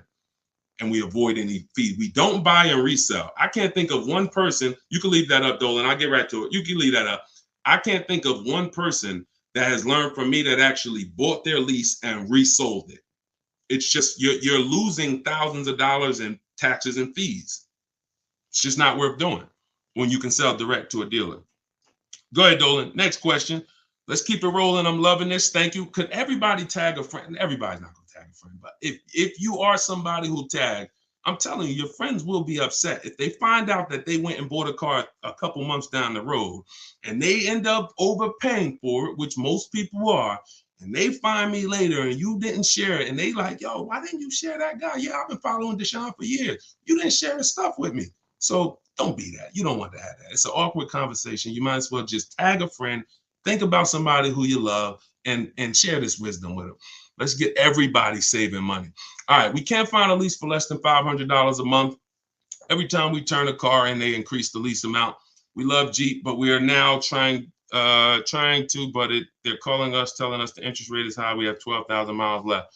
So, I mean, if you can't get a Jeep, so this was somebody that got a Jeep in our private group. Let's see. Hold on. Let me go to my, let's see, who got a Jeep? I got to label these different. No, I got to label these different. Ooh. Jeeps have incredible deals if you know how to shop. Anybody who's interested in leasing a Jeep Grand Cherokee, which kind of Jeep is it, Liz? If it's a Jeep Grand Cherokee, let me see if I can find this. See if I can find this person, because I know that deal was ridiculous. Hold on. I just want to tell you how the difference in shopping and getting multiple offers, because if you already have them calling you and telling you that every time you see, I know that scenario where she just said every time we release from them, the price goes up. That means she's buying and leasing from the same dealer. So in most cases, when you're leasing from the same dealer, every single time you get a deal from them, they're going to bump the payment up a little bit. Very rarely is it going to go down because they've conditioned you for it to go up a little bit every single time. Now, in the case of the pandemic, they had people jumping up $150 a month. But when it comes to Jeep, hold on. What kind of Jeep? Is it a Grand Cherokee or a Wrangler? I know I have somebody in my group that just got a Jeep for it. They saved like $7,000. And that was on a limited. That was on like a $59,000 Jeep. Oh, that's right. I text my friend the deal because she was shopping for a Jeep, and I text her the deal. So let me actually see. Here we go. All right, here we go. That's right. Okay. She got a $45,000 Jeep Grand Cherokee. If y'all can't see this, this is Raphael. She got a $45,000. Now, I don't know how you're equipping your Jeep, but hers is $45,925. She's paying $549 a month, and that's all the money she gave them. She put $540, she gave them $549, and she drove off. So if you are somebody who says, all right, that deal is ridiculous, I'm gonna put down $1,500 more, drop my payment to like probably about $1,500 more out of pocket, will drop that payment to probably $498. And or you might say, Deshone, I don't even need the limited. I see she got the blacked out one. I don't need all of that. I'll take one that's a little less than that. But this was last month. So, I mean, you must shop offers on these cars. You must shop multiple offers. You must get at least 5 quotes from 5 unrelated dealers, because one thing that will surprise you is Raphael had offers for $600, $700. I remember I helped the lady Christina. She was in our group a year ago, and her best offer, she got like a $52,000 Jeep, white with the black top, and it was like $606 a month. But her highest offer she got from a dealer was like $1,100.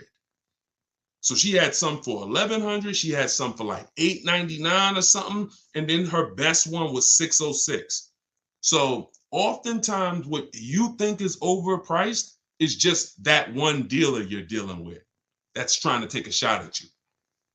That's why multiple offers from home is the way to go. This is what's in my book. This is what I teach in my videos. If you guys want to have it right in one spot with all my scripts, everything, I don't even want you talking. I really want you typing, because when you talk, you can say something wrong. If you type, you can't mess up. Thank you so much. Appreciate that. If you type, you can't mess up.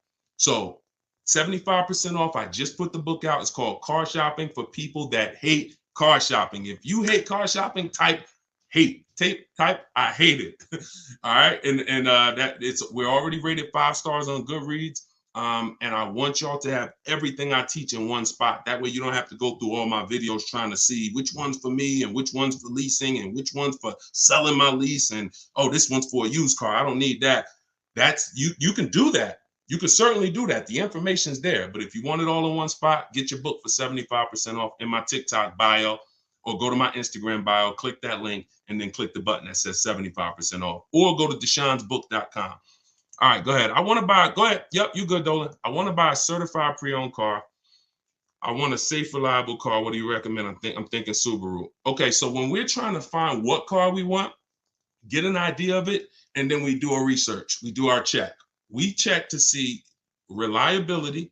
There's 3 terms that you got to be familiar with. 2 are going to apply to you if you're a short-term person, which means you're leasing, you're not keeping your cars 8 years, and 2 are going to be important to you if you're a purchaser, if you're buying a car to keep 8, 9, 10 years. If you're leasing, the 2 important terms are initial quality. Initial quality is, what does the data say about this car its first 90 days? The first 90 days the car was in production. Now, the way we do an initial quality check, this we do right before we go and get offers on a car, because we never get offers on a car until we find out if it's a good car. You don't want to be getting offers and then you get a great deal. Now you decide to check to see if it's a good car and you're like, oh, it has electrical problem. No. So this is one of the last steps we do. We do this in step 4 of my process. It's a 7-step process. Step 4 is shopping, not buying. That's our research. That's our test drives. That's our making sure the car is good.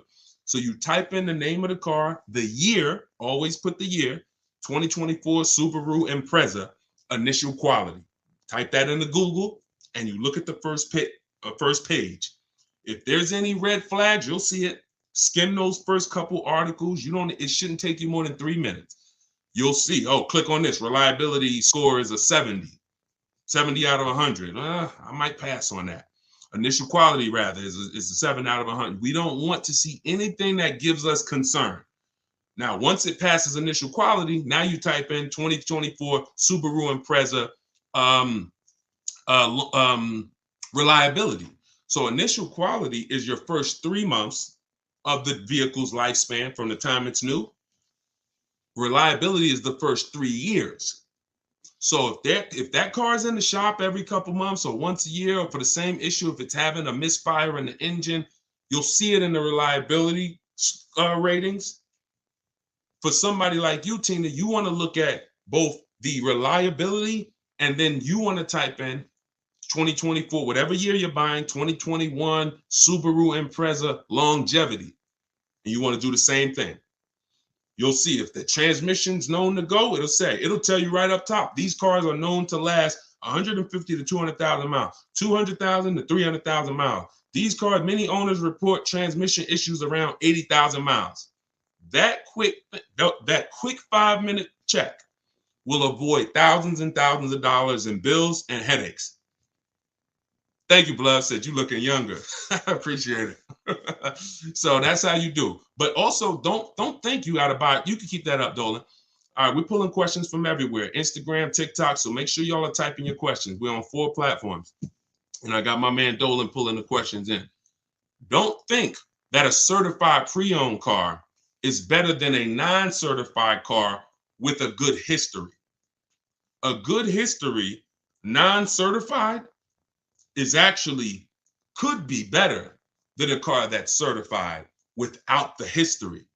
See, I'd rather a non-certified car with a great title, which means it's not a salvage title, it's not a rental, it's not a, funny title. Great service records, which means I can see that the previous owner or owners regularly took care of the car. That's the biggest indicator that car was taken care of, is service records.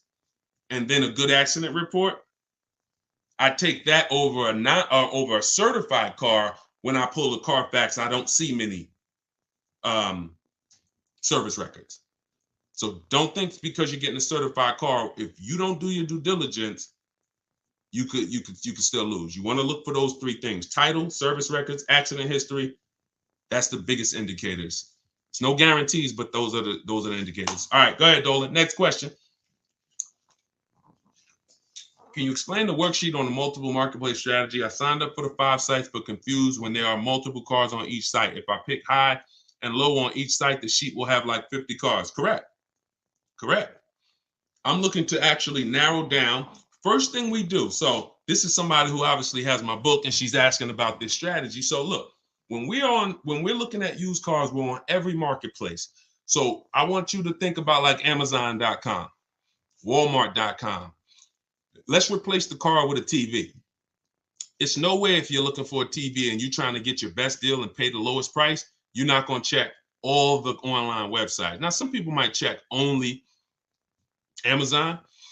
Though that's not as good as checking Amazon and checking Walmart.com and checking BestBuy.com. See, I know Best Buy is overpriced most of the time. You get what I'm saying? But that's how I feel about CarMax. But I still got to check them because they're overpriced most of the time, not all the time. And every now and then you see the one that was surprised and they'll have the best offer right there. So that's why I'm always going to check all the marketplaces: CarMax, Driveway, and then we're going to open up your Auto Trader, Cars.com, Car Gurus, at Carfax.com. There's 8 used car marketplaces. So we open them up and now we put in our criteria. What are we looking for? Now, we don't look to buy. I don't want you buying the first day when you open those marketplaces. Here's the goal when we open the marketplaces.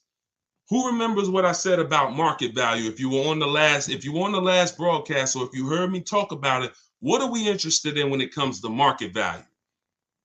Who remembers? And let me see, we might have a whole fresh crowd on here. We got a couple hundred people. We got like 400 people on here between all the platforms. So I don't want to assume, but let's see if anybody has heard from any of my other broadcasts. When it comes to market value, what are we interested in? All right, we might have a whole fresh crowd. Below market value, y'all. So how do we buy below market value? First thing we need to do is see what is market value. Yep, I see you, Ronald. The first thing we need to do is see what is market value. So your goal when you open up those marketplaces, and this is what I teach you in my book. First things first, we sort all our prices high to low. We create accounts because we want to be alerted of any new inventory. Because once I know what the market value is, I know where the low side of the market is. So you might look and say, we sort all the prices, low to high, low to high, low to high. Now I can see all the low prices are around 22, 23, 20, 22, 23, 24s, but then it goes up to 25, 26, 27. That's market value, that middle. And then you got the overmarket, it's always going to be cars that are priced higher, above market value. Now, when we look at the low side, here's what we're able to say. Here's what you have to know. Be prepared for it. The low side of the market is where all the crap is. So you're going to see bad titles. You're going to see accidents. You're going to see frame damage. That's fine, because you're looking through all of that, and then you're going to find that diamond, and you know what the low side of the market is. Here's what's also very important. You might see a car. You might say, I want a black car or a white or silver. You see a car that has all the boxes I talked about, which we checked. Title great, service records great, accidents great. It's the wrong color though. Dang, I don't want blue. That's an indicator. I don't care if it's blue. I'm not going to buy it because it's not my color, but it's showing me where the low side of the market is. That's a deal.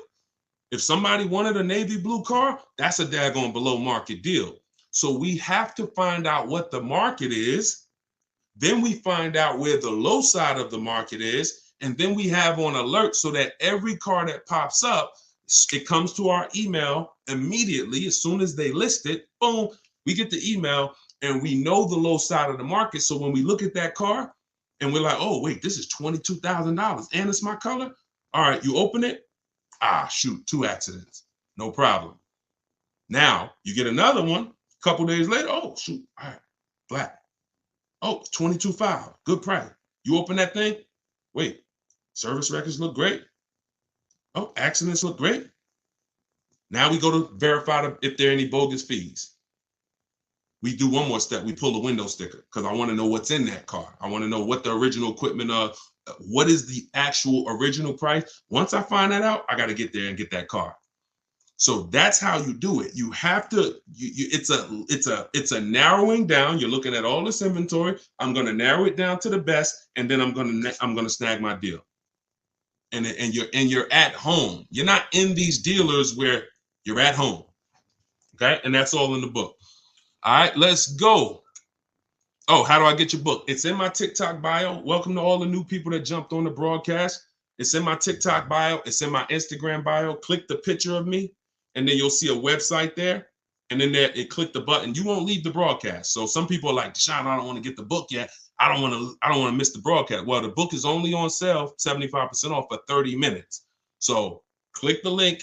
You won't leave. You'll still be able to hear everything we're talking about. You can come back and keep asking questions, but don't miss the 75% off. Click that website, or if you're on Facebook or Instagram, you can go to deshonesbook.com, or you can scan the QR code if you're watching on TV. Go ahead, Dolan. Oh, matter of fact, let me go to TikTok, because Dolan, you're not on TikTok. Can you come with me to buy a car? Not necessary, Danielle. Thank you. I appreciate it, though. Listen, that's the old way. So you think that, see, you think that we're somehow going back and forth with dealers and hey, I kind of need somebody. That's like when I was selling cars and people thought bringing their uncle in was going to help them. No, we don't shop like that.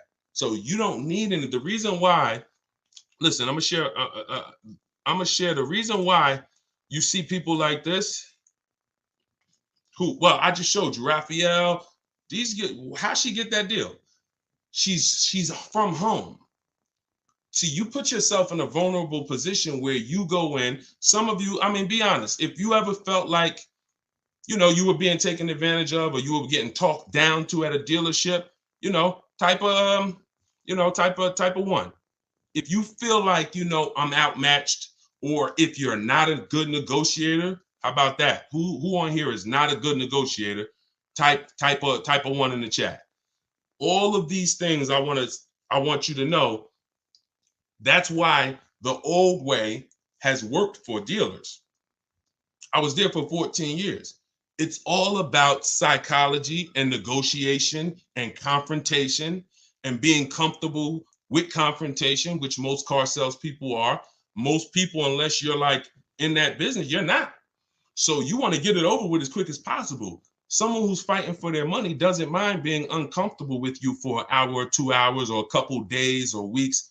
So you have to now take away that power, put yourself in a different position where you're in control, and that's in your house. That's why you don't need me. You need if you use what I teach. If you do it your old way, then yeah, you need somebody, and you're still not going to get your best offer, because your best offer comes from shopping multiple dealers. But once you start shopping multiple dealers, you'll see they'll be jumping through hoops, and you'll feel like, dang, I got the power now. That's the name of the game. Go ahead. I'm going to do another one from TikTok, because I know, Dolan, you're not pulling. We'll get back to IG. We got all questions coming from everywhere. I just don't want to leave TikTok out. Would you recommend buying a car outright, cash, no note? Yeah, we talked about that in the last hour. If you're not invested, if you're not investing your money and the bank's money, if the bank, look, it depends on if you're investing your money. If you're and you're making money on your money, those people don't usually put their cash in cars. They want to keep their money making money. But if you're not really investing, then you probably want to just pay cash, get the transaction out the way. And if you're investing your money and you can use the bank's money at a low interest, you have to always check if the car you're shopping for has a low interest rate on it, y'all. Some of these cars have 0%, 0.99%. This is like a finance rebate. It's like the bank saying, here, use our money for free, and we will let, like, you cannot compete. It's no point in going to your credit union. No one can beat it. 0.99%, 1.99. When you can use the bank's money that cheap, you can keep your money making money, and you can keep your money in your bank account. A lot of times in this economy, people want to have their money available. So it's all personal though. If you notice, unless we're talking about leasing or buying, I'm not really going to say something you did was wrong, because it's a case-by-case basis. I'm more about, let me show you the options based on different people, and you pick who you are and you do that. The only thing that I'll tell somebody in a lot of cases they're wrong, almost all, is the leasing versus buying scenario all day. All right, go ahead, Dolan. Next question, bring it in from either Instagram, TikTok, somewhere. All right, Tina, I want to buy a car and pay it in full, but don't want them to take advantage of me, because if it is, okay, that's kind of a similar question, Tina. We've been talking about that like the whole broadcast. So, like, that's how to shop is kind of what we're talking about. So let's go to the next one and just, stay on the broadcast. The continual theme is nobody on here who's using what they learn from me, what they're learning in this live, what I have on my videos, what's in my book. No one should be worried about being taken advantage of, because you're not shopping the old way anymore. Alejandro, I have equity in my current lease. If I want to purchase the vehicle, could the dealer subtract that equity from the purchase price on the lease contract if I decide to buy it? No. How do you know you have equity? Your equity is based on someone offering to buy the vehicle from you. So listen, equity is based on offers, nothing else. Kelly's Blue Book telling you your car is worth 20 grand is not an offer. Kelly's Blue Book instant cash offer, where they actually have a local dealer or a couple local dealers who will make you an offer, cash, come pick up, hey, bring your car in, we'll give you a check. That's how you assess equity. We do this in step 2. Once we decide whether we're leasing versus buying, which is the foundation of our car deal, you can't get a great deal if you purchased, but you should have leased. Can't get a great deal. It's over. You're on the wrong foundation. You can't get a great deal if you leased and you should have purchased, because the long-term wins you would have gotten, you now lose. Once you move past that, your next step is equity assessment. Look at my current car. If I had, now some of you, Deshone, I don't have a current car, then you skip it. But if you have a current car, a lease, or a car you own, or a car you're paying for, you're financing, equity assessment, which means I'm going to call my bank and I'm going to find out what my payoff is. Then I'm going to go to the actual online buyers and get offers. And then I'm going to see, are my offers, is my highest offer higher than my payoff? That's equity. But there's no other way. So if you were to purchase that vehicle, no one can take your equity, because you know this is what my car would have sold for, but I'm going to buy it for the price they say I could buy it for. So if that's $4,000 less, great. But also be aware, not everyone is willing to pay you that. That was just one buyer who beat everybody else. So you know, that's why I'm not into buying leases, because I'm not into buying your car, because all you're doing when you're buying your lease is buying a used car. That's it. That's all you're doing. All right. Hold on. I'm 20,000 miles over on my lease. Should I get a new lease or purchase my current vehicle? All right. This is very important, y'all. Watch this. I'm about to save. Look, y'all know I get excited about saving you money. If you listen, you're going to be writing me and telling me for years about all the money that you save. This is a big warning.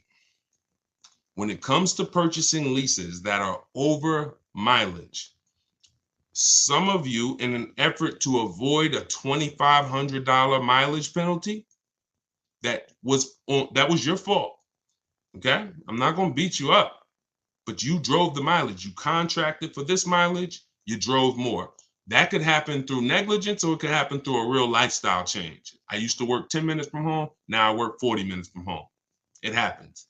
And it doesn't matter. We're going to pay for what we use. It's okay, especially if you got a great lease deal. I'll pay for what I use. But here's the math about this. Going over your lease mileage is never a reason to buy your vehicle. Here's why.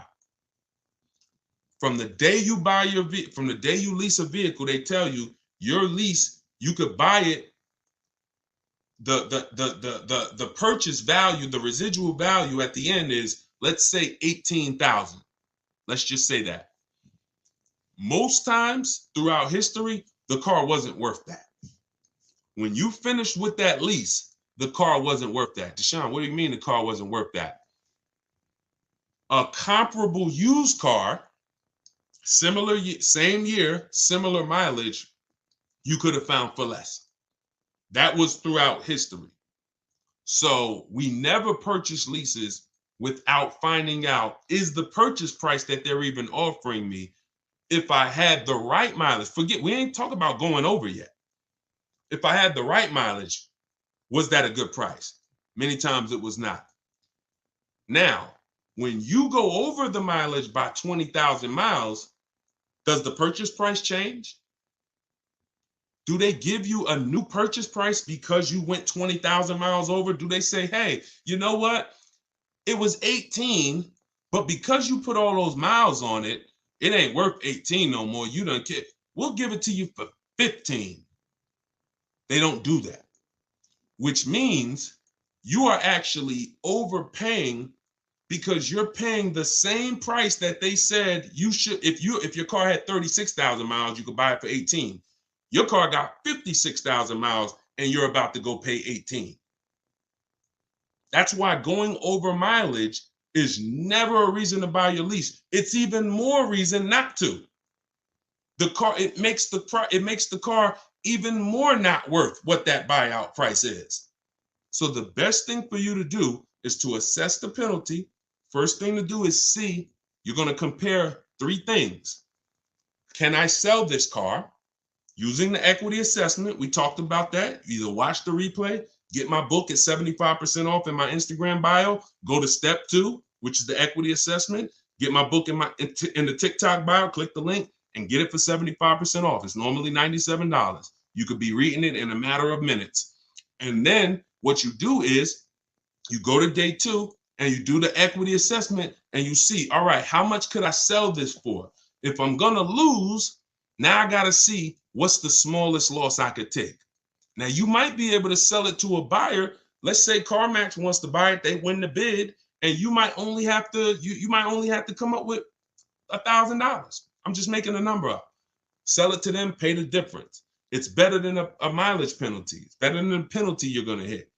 Now, second scenario is you actually see, if I was to replace the car now, what's the mileage penalty?